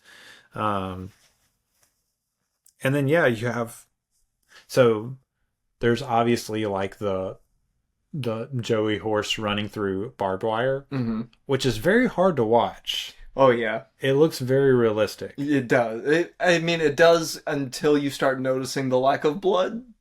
Yeah, but there's really not a lot of blood in this movie. No, because I think he was trying to keep it down for children, because it's a children's book. Yeah, but, and that makes sense. Like even watching it, I was like, okay, I know that he can't be showing this, but in my head, I'm like, oh, that's a dead horse. Yeah. Man, really rough to watch. Really well filmed in the sense that it was hard to watch. But yeah, the barbed wire is basically like just foam and like really soft plastic that just breaks apart really easily. Nice. So like, the horse would like run through it, and then they just like kind of just like, with their bare hands just kind of like pull it off of them. Right. So it wasn't really like damaging to the horse at all. Good. And then there's actually, so there is the scene where like Joey is like writhing around, in the barbed wire, and that's not a real horse. Oh, okay. It's an animatronic horse. Cool. Yeah. Which I didn't notice in the movie. I didn't either. Yeah. I was like, that's one of the reasons that made it really hard to watch, because I was like, this looks like a real horse, Yeah. writhing around, and like, how did they get it to do that? Well, it was an animatronic horse, so another safe option.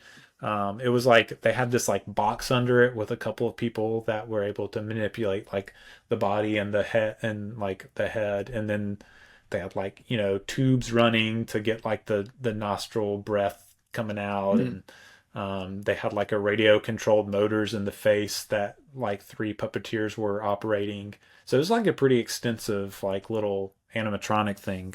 But yeah, and then of course like they did like a clay sculpture mold that they put fiberglass on either side of it, built fiberglass on either side, and then took out the clay and filled it with like a foam latex. Okay. That's that could move with the animatronics, and added the skin and the fur and stuff to it. Sure. But Yeah, very cool, very well done. Like I didn't even notice that it was a animatronic at all. It didn't But even cross my mind yeah, watching it. Yeah. yeah. So that speaks to that. Mhm. um, yeah. Obviously, like Gary Reichstrom had to acquire like a lot of sounds.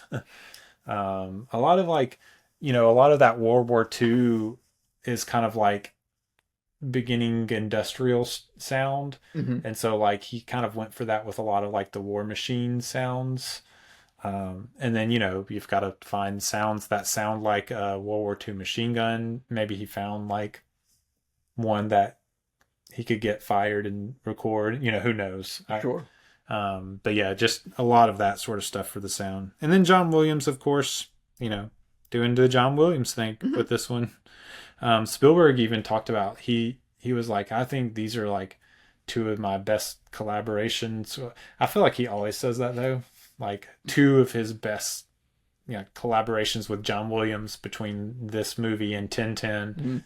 And I'm like, you know, but it's not Indiana Jones and it's not Jaws and it's, Yeah. but I will say this score is good. It is. It's a good score. It's not one of those, I've talked about through this series, like sometimes John Williams scores can all kind of blend together and start to sound the same. Yeah. And it's not really that. It's like, it's a good John Williams score. But the 1010 score actually is probably one of my favorite Yeah, the Spielberg. 10 was fun. Yeah, it's one of my favorite like Spielberg John Williams collab scores, I think. Because it has kind of like the best of both worlds. It has like some of the jazzy stuff that I love about Catch Me If You Can, Hmm. and then it also has like the on the seas piratey adventure stuff that John Williams does so well. Right. So I love that one. This one's just kind of more like typical emotional. It did I think there's times where like it's a bit much for my taste in a score. Mhm. Like in the case of like E.T., when the score takes over, it just works, but then I think through the rest of his career sometimes like Spielberg lets John Williams try to do that with a lot of stuff, and Mhm. it's like it's just rare that that works that well. And sometimes I feel like it's just really trying really hard to pull the emotion out with the score. Sure. And I think Spielberg just likes that. Yeah. I think he just likes John Williams. Yeah. And not to fault him for it. I mean, he's remarkable. Yeah. But I think that he just every time he hears a new piece of music that John Williams has written for him, Yeah. he's like, okay, this is the best thing ever. Yeah. Yeah. But I think that was one thing I wrote in my notes was like there's points where the score is doing too much, like to try to pull emotions where it needs to be background and not like so prominent. Mm. But that's just kind of like how they work together. They John Williams is constantly talking about how Spielberg is a very like musical director, and like he always wants the music to be a big part of the movie. And I mean it always kind of is with Spielberg. It is. And so it's just kind of one of those things where like when it hits it's great, when it doesn't it's still really good, but maybe like they could have toned it down a little bit. Sure. It's never really like awful. There's not really any like John Williams Spielberg score collaborations where you're like this is terrible. So No. so there's that. But yeah, I mean, there's some good stuff. I love one of the things that stood out from John Williams was he talked about like your when you're being introduced to the landscape, he kind of has the music grow with like your introduction to it. Hmm. So it kind of starts with like a little flute that's like kind of like nice and airy and light, and then like grows into a full like string orchestra, and so it like blooms at matching like the blooming of the landscape into the into the frame of the what you're seeing on screen. And so I was like, it's just cool to hear like what a composer was thinking of, like, okay, what's my process going to be for writing a score for this moment, like this specific moment of seeing the landscape come wide into thing. Okay, I'll start, flute to full string orchestra. But yeah. Yeah, I mean, basically, like, you have post-production, start editing. I mean, it's kind of like the typical work that Spielberg does with Michael Kahn for editing. They're kind of editing all through production.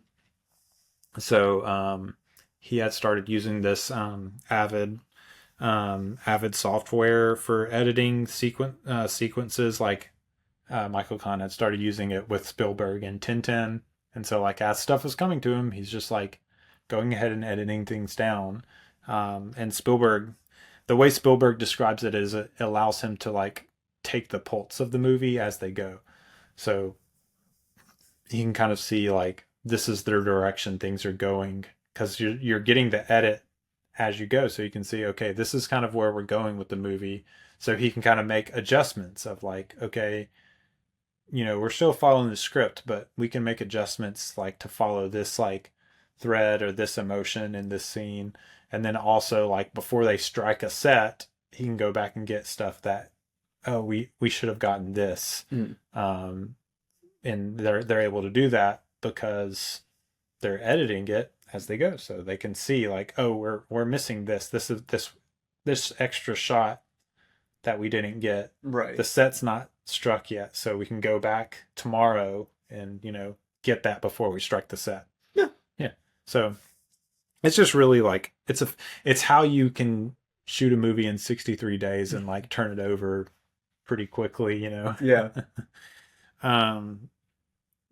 But yeah. And Spielberg said editing really makes or breaks a film. It's like, I could see that. It's the small choices that seem trivial that like really like make or break a film. And I've always, since I've been doing this, I kind of have like learned the importance of editing for movies. But yeah, they finish up, and then like as they're like moving into post-production, they Spielberg said that he immediately like sends Janusz Kaminski to start scouting in Virginia for Lincoln. So they're already getting going on that. Nice. Yeah, we mentioned earlier, this released 4 days after Tintin. Yeah. Tintin released on the 21st of December, and this released on Christmas Day, on December 25th, 2011. I think I said it in the Tintin episode, but I think that was a bad decision. It seems like it would seems be. like it probably they kind of like took away from each other's, probably, because they're both like War Horse. It's not like a typical children's film, but it is based on a children's book, right? And it's like, it's kind of, I think it's is it PG-13? I don't remember. I think it might be PG. It might be PG. So it's a movie you can take your. I don't know. They kind of, it just seems like the studio kind of. Well, that's PG-13. Yeah. Okay. But it's still like, it's a PG-13 movie that you would still take your kid to. Oh, sure. Because it's based on a children's novel. It definitely has a family movie feel to it. Yeah. And so, and Tintin is like the more traditional kids movie. But yeah, I mean, it's like, I don't know, they kind of cannibalized each other, as far as like the box office goes, like sure. The success of the movies. And I think Daniel, my guest on the Tintin episode, half blamed War Horse for us not ever getting a Tintin sequel. Yeah. But yeah, which makes sense. Could be. Who knows? It could be. But yeah, it made 80 million domestic. I don't remember what it made first weekend. It wasn't like huge or anything, but it only made 80 million domestic. It eventually made 177.5 million worldwide. I did note this: Seabiscuit is the only horse movie to have broken 100 million domestic. Oh wow. So, Seabiscuit is still the top. The top dog. Sorry, Joey. Yeah. You're no Seabiscuit. Which I want to say the horse that played Seabiscuit might be the same horse. Um, As Joey? Maybe. Let's see. And Seabiscuit. I am Googling live on air. In 2003, movie Seabiscuit, Finder's Key, now known as Finder, was one of the 10 horses who played the lead role of the famous racehorse. There you go. Finder, man, he's the horse. He is. Apparently. He's the man. If you want a good horse movie, you gotta either get Finder or probably at this point, one of his lineage. Yeah. But yeah, there's speculation about the poor box office performance. I kind of mentioned, just now, it probably partly due to 2 Spielberg movies being released within 4 days of each other. Yeah. But also like there was kind of questions of the flawed positioning of the film. So kind of along the same lines of we were just talking. It's a PG-13 movie based on a children's novel. Yeah. So it's like, is it for children? Is it for adults? It's kind of hard to categorize. I wrote this quote down from Justin Wang in Variety at the time. He said, quote, "The film was too long and intermittently too intense for small fry, but also too repetitive and simplistic to engage adults on more than an earnestly prosaic level." So just kind of hitting on that kind of like hard to categorize, like, who is this movie for? It's like, it's in some ways it's like emotionally and narratively like really simplistic and less engaging for adults, but also like too like intense in some sections and too long. It is too long. It is, yeah. 2 hours and 20 minutes. Like it did not need to be 2 hours and 20 minutes. Not at all. For too long for kids. So it's like that's probably like one of the biggest things working against it is just like, who is this movie for? It's probably something they probably should have like went one way or the other more on, like make it bloodier and more devastating, or like make it a bit more like shorter and like for one thing shorter, and really like there's not a whole lot they would have had to change to really like market it more for as like a kids and family movie. They could have made it, I don't know, like it's probably the no man's land sequence that makes it PG-13, I would imagine. I would think so, because there's really not I don't know, like if some of the other like kind of like quote unquote like hidden killings would, I don't know if those would still be allowed for PG or not. I think they probably would be. Yeah. I'm not sure. It's like they don't show them being killed, but what's happening sort of thing. Yeah, I'm not sure. I'm not sure how that works, but yeah. Spielberg, along those lines, said, quote, "Saving Private Ryan was carnage. In War Horse, I had to find the right balance between my desire to reach a young audience, the one in the book, and my responsibility not to betray the facts." And so, like, he was kind of feeling that tug kind of both ways of like, okay, it's war, like, I have to show war, but also like the original audience was children, like, so I have to like cater to that too. And so I get that tension was definitely there, but like it probably hurt the movie's success for like general audience. For sure. But I think it works, and yeah. So in my opinion, like I thought it was good. I enjoyed it for the most part, and like thought it works for what it is. And like I was even thinking like I could probably show this, to my son when he's probably like 9 or 10 years old. Yeah. It's not so, it's not like some PG-13 where it's like, no, you definitely need to be like around 13, 14 before you watch this. It's Right. kind of one of those like, it's kind of one of those, it's like a this is not the best like thing, like analogy, but it's kind of like a Marvel PG-13 where like, it's maybe it's PG-13 because, there is some violence and stuff.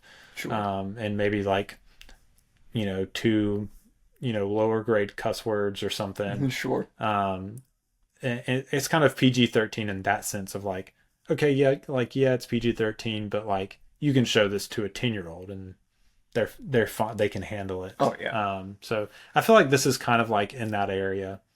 And yeah, I think it would be a good movie to like explore. I don't know. To me, it's like for kids, for like, a 10-year-old kid, it would be a pretty decent movie to show to start like exploring like what war is and the effects it had, because it is like, for all intents and purposes, like from the POV of the horse, even in the movie, like it kind of allows for like exploring with a child those hard questions about the realities like of history and of war today, that sort of thing. So I don't know. I think it could work in that way. I It think so just too. commercially, Yeah. it's just hard to categorize, hard to market. Yeah. And yeah, I definitely see like where the criticism came from that angle, but I guess there's a difference of like commercially it not working, but in reality it kind of like making sense for what it is. Um, but it was praised by a large proportion of American critics. Like they really appreciated the kind of pacifist Spielberg message, and Yeah. The like we were talking about, that kind of like old fashioned Hollywood classic feel to the movie, definitely has that. So um I forgot in my notes to write down the awards. So I'm gonna pull up the IMDb page as we speak. Man, we're doing a great job like Googling and looking up stuff live on air. I do know it had nominations, so I wanted to look it up. Sure. It had 6 Oscar nominations. It was nominated for achievement in art direction, for sound editing, sound mixing, when those were 2 separate things. They're the same now. It's sound editing and mixing now. Gotcha. Music, so for the score, for cinematography, and for Best Picture. It was a Best Picture nominee. Really? It was. And this would have been the 2012 Academy Awards, because this released in 11. Right. But yeah, it was nominated for Best Picture. I don't know who the other nominees that year were, but I can imagine this was probably one of those that's like not getting a ton of votes for Best Picture. You know? It's just like it's a solid Spielberg movie kind of thing. So it's, it gets a Best Picture nomination. That Makes like, sense. Yeah. Maybe Fill out the ballot. Yeah, fill out the ballot. I don't know. This would have been after Dark Knight, which is when they moved to 10. Yeah. The Dark Knight is the reason they moved it to 10. Yeah. Best Picture nominees. Yeah. Best Picture. Oh, The Artist. That was the year The Artist won. So the other nominees were for Best Picture were The Descendants, Extremely Loud and Incredibly Close, Moneyball, Midnight in Paris, The Tree of Life, Hugo, and The Help. Hmm. And Warhorse, and then The Artist won. So I still have not seen The Artist. Have you ever seen that? I have not. No. Yeah, I don't feel a strong like pull to see it, honestly. Me neither.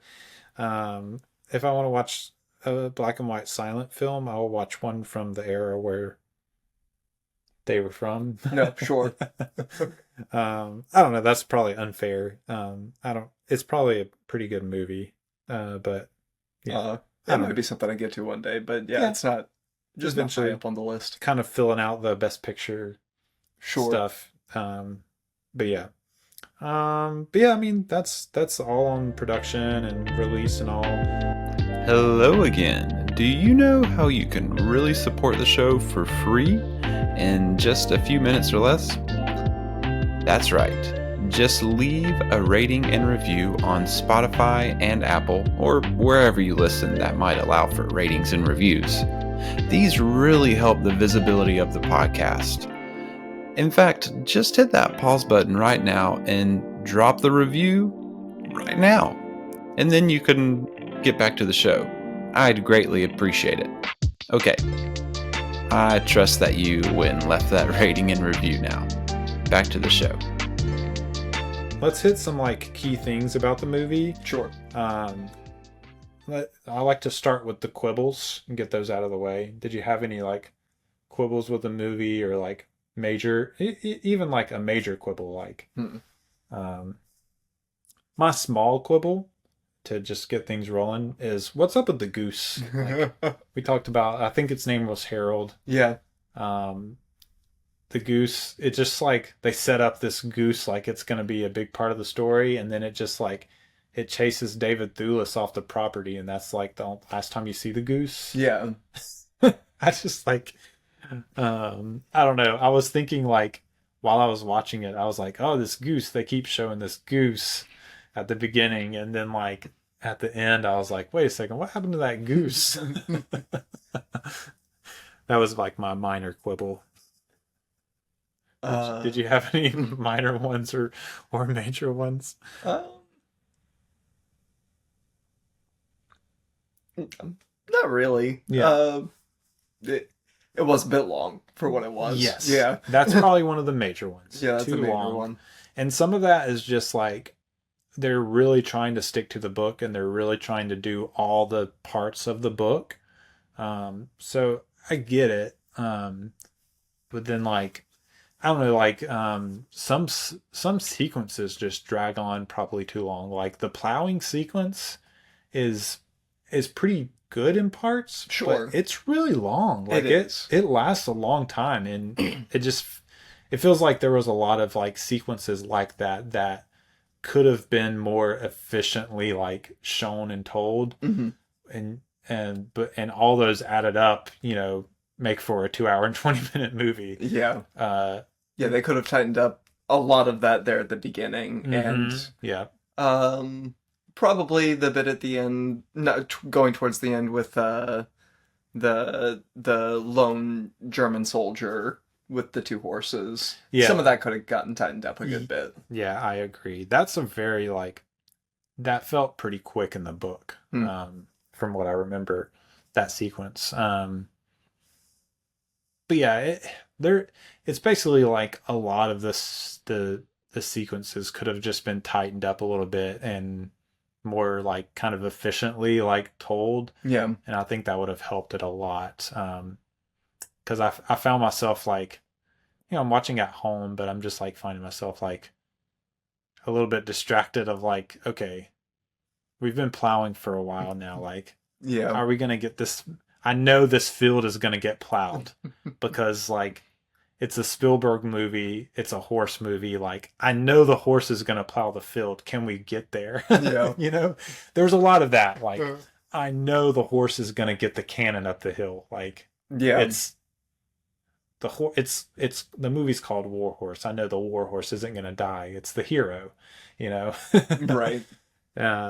So yeah, there was that is a lot. There's it's weird because it's a very like emotionally like baked movie, you know? Mhm. There's like a lot of sentimentality and a lot of like emotion baked into the movie.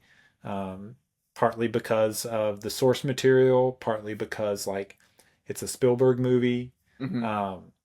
And like all that added up, it's like it's this weird thing for me of like some of it is like, oh my gosh, this is like way emotionally overdone. And then sometimes it's like, oh man, like I'm on the verge of tears. Like this is totally working. And so it's like all through the movie. I guess maybe because it's so episodic, you get like some episodes in the movie that like just feel way overbaked emotionally. Yeah. And then other sequences that like really just like hit. Um, and I don't know, did you find that? Yeah. Let's see. The bit with the German soldier at the end felt a little overbaked. Sure. Yeah. There were moments with Tom Hiddleston that were starting to feel a little overbaked to me. Sure. Yeah. Like drawing courses, like come on, man. Yeah. Like, oh yeah, that definitely felt. which is in the book. Oh, okay. He is drawing like pictures of the horse, but it's like it's not so prominent as it is in the movie. Like you don't. It's like we talked about. It's the horse POV, so you don't get like Albert receiving the letter. Yeah, I found that like in my head. I was like, I don't believe for a second that this officer is writing letters to the kid that sold him his horse. Yeah, yeah. Yeah, I did and I didn't, you know, it's like, it's not very realistic, but like for like a fable-y kind of feeling story, it Sure. makes sense. So it's kind of like, you know, it's like yes and no. Yeah. What about things that worked emotionally? There's two major ones for me. Another, while you're thinking, another overbaked thing is like, it's one of those things that like I don't know, it's probably just like cynicism or you know my like calloused heart, but like solemnly swearing to your horse like as it's going away, it's kind of like I get it, but it's like I don't know, it just doesn't work emotionally for me necessarily. Sure. That's a bit overbaked a little bit to me, is like the that whole like kind of trope of like saying goodbye to your animal best friend. I don't know. It's just like, okay, yeah, I've seen this way too many times for it to like really affect me very well. Yeah. But it's an animal movie. It's got to be in there. It's yeah, that's probably true. What about like emotionals parts that worked for you? Certainly the scene in No Man's Land where the British guy and the German guy Yes. both go out to rescue Joey while he's in distress, tangled up in the barbed wire. Oh, I'm sure man. that's one of the ones you were going to mention. Yep, that was one of mine. Best scene of the movie to me. Oh, yeah. Spielberg said it was like his proudest scene of the movie, which I think it should be. Like, it looks great. Kaminsky is like so good at that kind of like blue, dark, like lighting and coloring, like looks so good. Just like the way that like blue haze over everything, and you know, you have the puddles like reflecting, and yeah, just I mean it's the war of barbed wire, so you've got barbed wire everywhere. Yeah. World War One, the great war of barbed wire, I think. Probably the most brutal war that will ever happen. Yeah. And Oh. yeah, I think like I obviously I'm saying this jokingly about something that is devastating, but like, you know, the barbed wire per capita is probably like reflective of that. As Joey, you know, experienced firsthand. It's like, you know, come on guys, like I'm trying to run out here. You know, Yeah. what's up with all the barbed wire? Frederick told me to run, you know. You know, yeah, that scene is just so good. because like I'm watching it and my mind is just like thinking about all the devastation from war that's happened since then, and all the like the devastation of war that's like happening now, and how like if you can just get two normal guys out there that are like, let's save this horse together. It's like, you know, hey man, I'm gonna be shooting at you again soon. Like I wish they would just let us sit down over, you know, beers at the pub and figure this thing out, and we could probably figure it out, you know. It's just like, man, there's just, I don't know, it's like touching and disheartening all at the same time. I don't know. There's just a lot of that scene is so like emotionally charged and like very just everything about it is very well done to me. Like top-notch Spielberg work, you know. Yeah, the other one for me is when the grandfather gives Albert back to Joey back to Albert. I don't know why, but when he's like, you know, he like kind of calls back to like, you know, this is what Emily would have wanted and she was the boss, you know. I was like, oh gosh. It got like a little bit of little wet eyes for me for that. But yeah, it's just so funny how like in a Spielberg movie like this, you can just have scenes where you're rolling your eyes at the overcharged emotions, and then other scenes where like you're like wiping your eyes, you know? I don't know. It's just, I guess, what you get when you watch a Spielberg movie. Yeah. Oh man, in that scene, you're almost like, man, I don't actually know who I want the horse to go to. I know. It's like this poor grandpa. Yeah. And then Albert, who misses him. Oh man, yeah. That's like, and that's probably the scene. The No Man's Land sequence like really doesn't have anything to do with Joey. It's about the interaction of the two men, and that's probably like the main scene where like Joey and like his journey, like the emotions of that play for me is like, because you're like, I don't know, like you said, I don't know who I want Joey to go with, but that's is centered around like Joey and his like connection to both people, you know. I'll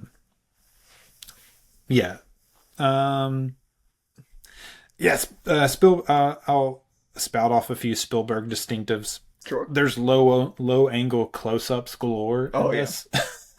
You even end on one of Joey. With the, you know, those low angles with the sky as the background, close-ups that push in and, you know, show Emily Watson's like sad face, or you know, Joey. The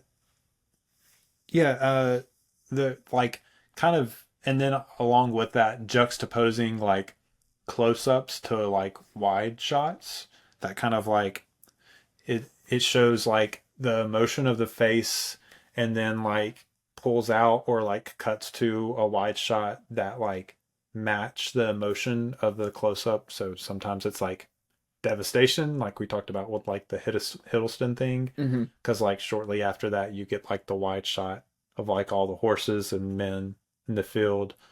Or like sometimes it's like wonder, like we talked about with Albert, you know, him seeing the horse, and then you get a wide shot of like the horse in the moors, like the beautiful landscape. So like there's that. Spielberg does that like throughout his career of like showing you that juxtaposition. Foreshadowing images. I think the main one that stood out to me was like the furrows, digging the plows, and then the trenches in the Somme later in the movie. That's definitely like a kind of a foreshadowing image. That's very, like, for sure deliberate. Oh, sure. Yeah.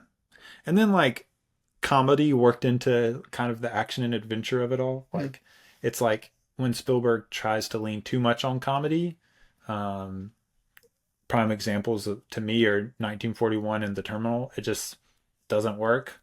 But when he kind of just like throws in some comic stuff in the middle of like action and adventure, like indie movies or like in here, it generally like works pretty well. Like, Yeah, it does. yeah, like it's not the main focus, but it's just like a quick joke here or like a slapsticky thing like here, or sometimes it's accidental. Like they talked about Joey when Ted first brings him onto the farm and he's like holding them and like talking in slurs to Rose, you know, and Joey goes and like tips his hat. That wasn't like planned. Joey just kind of like was, or I guess it was probably Finder. The horse was probably like just like doing his horse thing and like tipped his hat, and like they were trying to hold it together in the scene, but like, you know, probably some of the crew was probably laughing at, you know, him tipping the hat. But it works really well in the movie, because you're like, oh, that horse. But yeah, I mean, there's a ton of good stuff here. What to you? I know we've talked about like the emotional scenes that work for us. What about like images or just like shots? That we've talked about some of those too. We have. Like the wheat field. Yeah. Was a big one for me. We've talked about the horses like running into the woods in that same sequence. Ooh, yeah, it's the I think I wrote it down as like hidden kills that are beautifully and heart-wrenchingly rendered at the same time. Yeah. Like that's one of them when, you know, you get the images of like the horses, empty horses jumping over the machine guns. Right. And you're just cutting back and forth between the cavalry still on the horses in the field, and then immediately no more cavalry on the horses. Yeah. And then, you know, leaping over man, that's a crazy. Yeah. Crazy. Just, yeah, it's like, it's beautiful to see, but knowing what it's representing is like just heart wrenching. Like, and such an efficient and like, it's just a prime example of, you know, showing by not showing. Like if you're showing it's almost like works better emotionally for you to put the pieces together in your mind as you're seeing these empty horses jumping over the machine guns, and for it to like land that way than for you to just see like a bunch of like dudes getting shot and blood splattering everywhere. Right. Yeah, just very like, I don't know what word to use for it, but I guess wise and like, yeah, emotionally intelligent kind of. Yeah. Yeah, and it's like I said, it's just another example of like Spielberg. Like sometimes he has that, and then sometimes it like goes the opposite direction, and it's like too overbaked emotionally. Sure. But yeah, it's just another example of like how when it works, it really works. The other example of that's like that beautiful yet heart-wrenching rendering is when the German deserters are killed with the windmill. Yeah. The windmill comes down and they're shot when it's covering them up, and then when it goes down, they're laying on the ground dead. Yeah, just like beautifully rendered, but like devastating. And like you don't have to show them. You don't have to show any blood. It stays in that wide shot. You don't have to show them falling to the ground. It's just you hear the shots and then you see them on the ground, and like that's all you need for it to work, you know. Yeah, very good. Going like back to like the comical thing, it's probably one of those. It's probably an example of like something that probably could have gotten cut from the movie, and it, you know, wouldn't have changed anything, but kind of like works as just like a fun scene comically too, is when he's like racing the car. Yeah, it's like it is the first time you see him riding, Joey in the movie. It's like, I think I noted that it's like 38 minutes in is the first time he's riding Joey. And yeah, he's racing the car with the David Lyons character, with the girl in the car, and then, Joey won't jump over the little wall and he flies over. Right. Like it's funny, like it got a chuckle out of me. But it's also like, you probably could have cut that from the movie, but also it was a fun scene, so I don't know. I guess I'm glad he didn't, but Yeah. And it sets up the little French girl being able to teach him to jump later in the movie. yeah, that is true. Like you kind of see like, oh, Joey doesn't like to jump, and which that is a thing I think in the book too, of him not really liking to leap over things. And then he does. The first time he does in the book is jumping over the machine guns. Oh. But yeah. Yeah, I guess I was thinking what you were going to say was it kind of sets up like the rivalry with him and the other kid, which kind of like plays later when he like saves him, even though they're, rivals. That, that I guess it kind of plays into that too. It does. There's the shot of there. It's one of those that's like Spielberg just having fun. Is like the reflection of Emily in Joey's eye when she first finds him, Yeah. My favorite quote from the movie was from the little like grandfather monologue, where they're talking about like, she asks him like why he didn't like fight back or anything. And he tells this like anecdote and stuff, but the quote that I wrote down was, maybe there are different ways to be brave. And I was like, oh, that's a good, like, kind of like cliche-ish, but like well, like timed in the movie kind of quote, Yeah. It feels like very like children's novel quote that like works well for children, Yeah. You saying that now, I hadn't thought of like a favorite quote, but along those same lines, early in the movie, when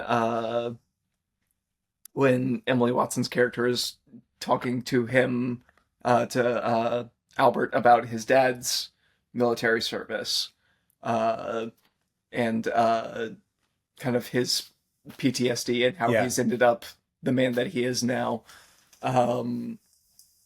She, kind of tells a story about him being heroic, and the Albert, says something about, he, never talks about it, and, it doesn't seem like anything that he cares about, and she's like, well, think about how brave he is not to be proud of it. Yeah.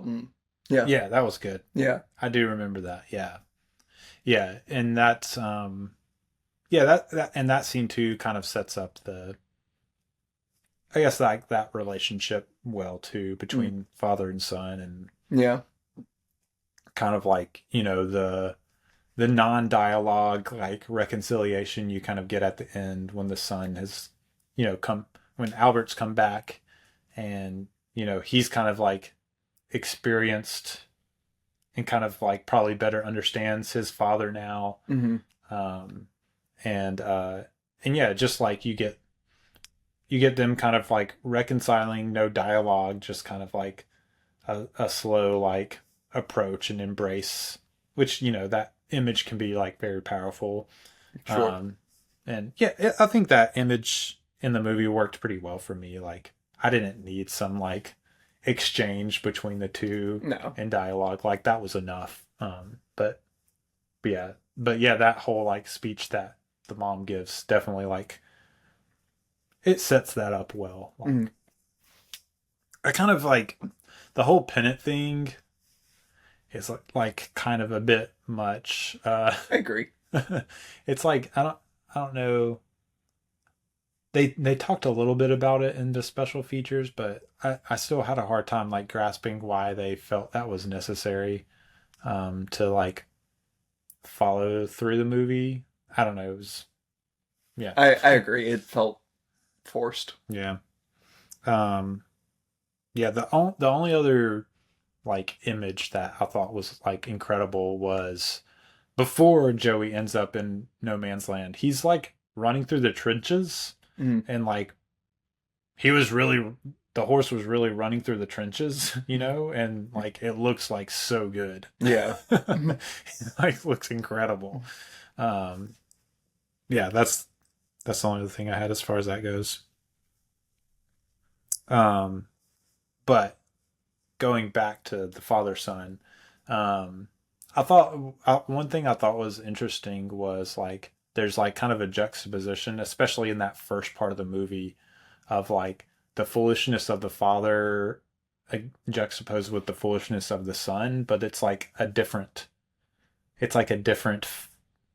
type of foolishness. Mm. It's like it just kind of makes me think of like you know, how I'm like my dad, but like it plays out in a different way than Mm. than that quality of my dad. And I'm sure like like Ezekiel, my son, will like be like me in a way, but it'll play out for him that quality in a different way than me. Sure. And so like there's like this kind of foolish stubbornness kind of to both the father and the son, but the father, it's like it feels more like of a this kind of like mix of like pride but also like defeatedness. Mm-hmm. It's like this weird like mix of they sound like opposites in a way, but I don't know, he kind of has both.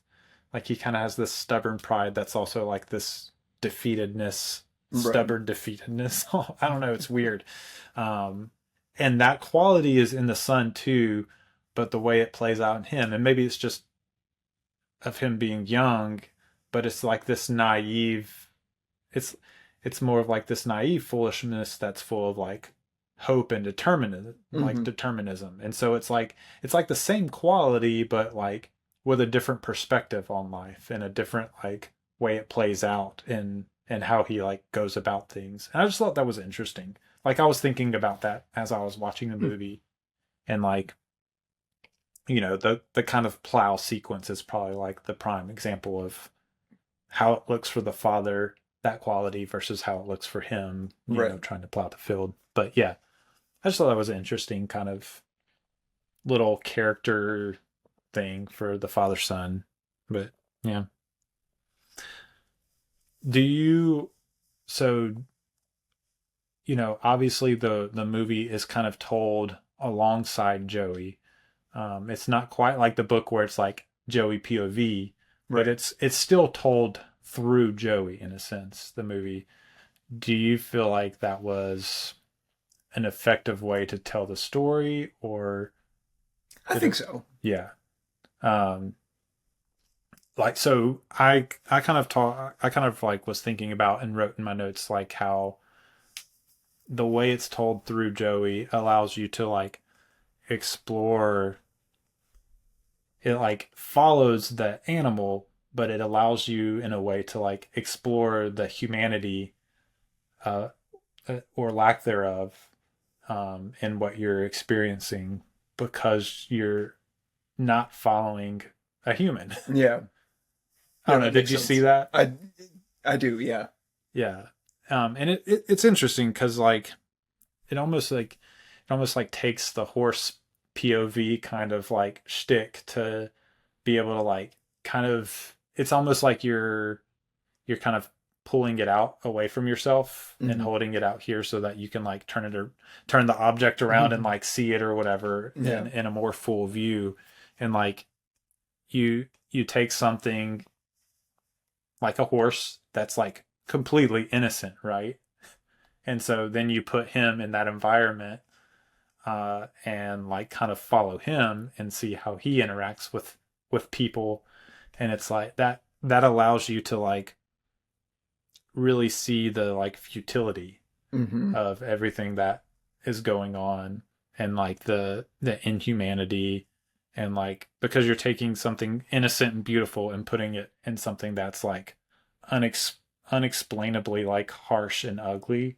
Right. And yeah, that juxtaposition, like, I think I think there's like a better movie to be had out of this with that idea, but I can see that. for what it is, I think it's really good and works, kind of like what we were talking earlier. But yeah, I don't know. I just think it's a very interesting concept and way to make, Spielberg kind of talked about, he doesn't see it as a war movie. Okay. Uh, he kind of sees it more, I don't know, it was hard to like get exactly what he meant by that, but I kind of understand what he means. It's not really like about the war per se. Oh no. It's about like the people that are experiencing the war, I guess, and the effects it has on them. So, I mean, it is called War Horse. True. And yeah, and the British soldier just says, War Horse Mhm. at one point. I'm like, oh, that's the name of the movie. I think in a lot of ways that almost makes it more about war in a way, because I mean, Yeah. war is World War One wasn't about Franz Ferdinand getting shot. It was about all the guys in the that was the actual war. It was it's not the stupid stuff all the way at the top level. It's the actual war is the reality of the people that are getting forced to do the labor of resolving the issues in the most inefficient way possible and most devastating way possible. Yeah. Yeah. And yeah, it's, I think Joey too, at the horse, like also like kind of like provides the thread of hope through the story too, because he doesn't, the horse, doesn't know any other way to live but to like press forward and and try to like befriend, like find people that show him love and like stay close to those people and find hope in that way. So there's like that aspect too of like all the horse knows is this is another creature that treats me well. And as long as I stay close to this person, then I'm gonna be okay. And you know and then that plays out in the no man's land when the British and German guy kind of come together and they have like a discussion along those lines. If only we could just grab some tea and like talk about things like but Joey kind of like carries that idea through the movie as a whole, I guess, of just like, yeah. And this is the quote that Spielberg has about it, not seeing it as a war film. He said, quote, "This is much more of a real story between the connections that sometimes animals achieve, the way animals can actually connect people together," unquote. And so, yeah, I get where he's coming from, but also like your point still stands that like, in a sense, like that is still like what this war, like the problem with it's showing like the problem of this war just in a different way than something like Saving Private Ryan does. Sure. It's still like, it feels in a lot of ways like, as much as you can make an anti-war film, it feels like an anti-war film. You're in a very different way showing like the futility of it. Yeah. The other thing Spielberg says is like courage is the theme that informs every frame. And like, I mean, okay. Yep. I can see that. It's very broad, but yeah, I mean, sure. Yeah. Yeah. They all have to be courageous. It's a war. And I feel like all like war films have like courageous and uncourageous characters, and those are juxtaposed against each other. This one doesn't have a whole lot of uncourageous characters. No. And even outside of the war, like the plowing the field, even the dad buying the horse at the beginning, and even in a way the dad like going against the family to sell the horse to help them make it. Yeah. Like all of that is courage. Yeah, it is. And yeah, I definitely see that. I guess like I'm kind of like, it's very broad, and it's not really like what I took away from the movie is like, oh, I need to be courageous. You know. So I was like, yeah, I get that, but also like I feel like that's not like I feel like that's, even though Spielberg saw it as like the theme that carries it all, like that's not how it felt to me, just personally, the way I experienced the movie. You know, it's all the other stuff we've been talking about that felt more like what the movie was about than just like the broad theme of courage. I agree. But you know, he might have said more, but that's just what they that's what they pulled out and edited into the making of, you know, behind the scenes stuff. The other thing that I just thought was cool about the movie is something we kind of touched on earlier, but it's just like, it really like displays like the changing world. So I wrote down some juxtapositions. You have horses versus cars. Like there's the introduction of cars starting to come about, you know. You have the cavalry charge and the machine guns, like, and then tanks. You have like the, you know, Joey versus tank kind of little sequence. Like there's a lot, like there's that kind of like changing of like how war happens that we've kind of talked about. You have like, we talked about like the regal uniforms into the khakis, like the kind of heroism that reigned in the old way of like resolving these conflicts into just like everyone is you know, moving into like World War II where they're just all Tommies. You know, they're just all someone with khakis and a helmet on, and don't, you know, they're just something to aim at. Yeah. And so there's just a lot of like transition that's like shown in the movie. And I just think it's interesting. It's like, and it is like, I guess the other thing would be like the cavalry charge, that transition from like light into darkness that we talked about. And it really is like, if you think about it, this war is the transition into the bloodiest century in human history. And there is a sense where like humanity has always had like terrible ways of dealing with conflict.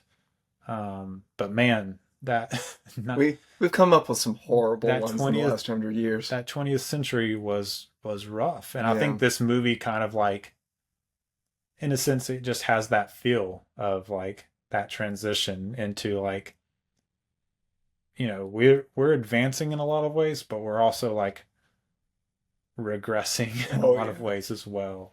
And so I just thought that was like pretty well portrayed in the movie overall, I guess. Yeah, I agree. I don't really have any. Did you have any final thoughts on the movie, or feel like we've probably hit everything? Yeah, I feel like we've covered things pretty well. What about you? Any final thoughts? I don't really have anything else. I don't have any like. I feel like we've kind of hit on all the stuff that really stood out to me. I don't know. I feel like there's some stuff that like, I guess just to put a bow on it,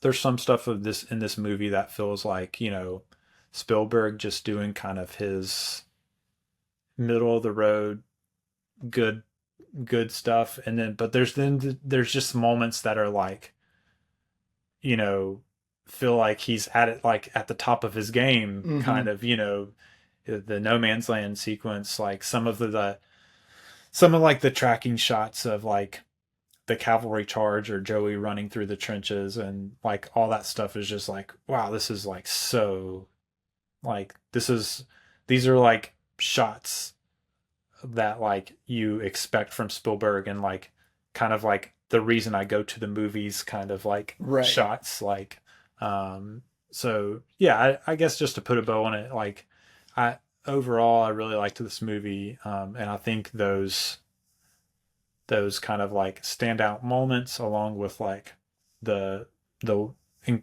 just the way it's shot and everything, kind of elevate this above almost any other director that might have directed it. Oh, sure. Like that Spielberg made it into a movie where I can say like, yeah, I really liked that movie, whereas I probably would have been way more like mixed to like down on it probably with any other director, you know. Yeah, I can see that. So it really does feel like a quintessential like Spielberg should have I'm glad Spielberg directed this movie because he's the only one that could have pulled it off, sort of thing, you know. The right kind of magic. Yeah. Yeah. What I guess what's your arbitrary meaningless rating and slash ranking for this one? Where would it fall for you for Spielberg movies? I have the handy dandy letterbox list. So I haven't put it in my Spielberg list yet. Well, while you pull it up, I'll go ahead and say I have it like it kind of lands in. So I have 40 Spielberg projects ranked, and that includes a few like TV things that they have on, like Night Gallery and the Savage pilot episode, Amblin, his short. So I have like some of his like other stuff ranked in here too that they have available on Letterboxd. But yeah, I have it kind of like right in the middle. It's right at 19 for me. There's a couple of movies that I need to revisit that it's ahead of that might jump back over it whenever I get to them as I go through the series. But yeah, I have it ranked like a 3.5 star, 7 out of 10 for me. Like I enjoyed it enough to like bump it up to like the 7 out of 10. And it at a lot of moments it felt like a 3-star movie to me, but there were enough like really great moments where I was like, no, it has to be at least for me a 7 out of 10. So sure. I think I agree. I would probably put it at about a 7 out of 10, and I just put it in actually right between Tintin and The Post. Okay. Yeah. Yeah. For me on my Spielberg list. Yeah, I have it I actually liked it more than Tintin. So I have it a few spots above that, but Gotcha. it's I need to revisit Tintin, but I remember liking Tintin a lot myself. Yeah, I have it right below Duel, and right above Kingdom of the Crystal Skull, but I also like Kingdom of the Crystal Skull a lot more than Consensus. That's true. So, and The Post is right there too. The Post is one that I don't know, I might like The Post more on revisit and move it up above. So, Maybe so. You know, it's in a solid spot. I mean, like, it's right there at the top of my like 7 out of 10 Spielberg movies. So, almost everything above it is, I have like a 8 out of 10 4-star kind of. I think I have 16 of his movies 4 stars and above. So, yeah, I mean, just a really solid, like, that's the thing, like, the middle tier of Spielberg movies are like really good movies. Oh, really, sure. like good to great movies, you know? So it's like a middle tier Spielberg movie, that's pretty high praise, you know? That is. But yeah, that's where I have it. Yeah, I don't really have anything else for this week. Me and Chase are going to be doing a movie draft next week. Yeah. I was trying to think, at first I was like thinking, oh, we can do like a movie animals draft, but that was maybe too broad. Yeah. And so I was like, let me find something a little bit more specific of a category. So we're going to do, I don't know what to call it, ridden animals or mounted animals or Sure. however you want to phrase it, but we're, this was a horse movie about a horse that got ridden, and so we're gonna do a draft of animals in movies that have people ride, or maybe not even people, but sometimes other animals maybe ride on them. Who knows? We'll see. But that's gonna be next week. Yeah. The ridden animals in movies draft. This could be a fun one. Yeah, it'll be fun. It's like oddly specific enough to be interesting. Yeah. And then of course we'll be picking up the week after that with Lincoln, and so that should be a fun episode too. I'm excited to revisit that one. I've been listening to the audiobook of the book that it is sort of like was the source material for it. So yeah. So that's what's coming up. Ridden animals in movies, movie draft, and and Lincoln. So yeah. Chase is really like, usually you just say to follow you on Letterboxd. Yeah. So I'll make sure to link Chase's Letterboxd in the episode description, and go follow him there.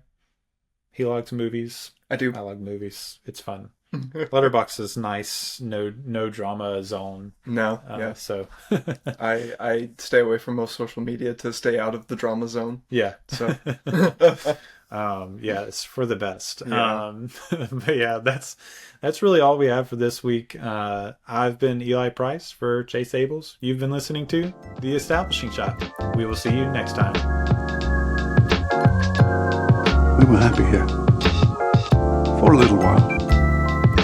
But look, I figure it this way. Better to be king for a night than schmuck for a lifetime.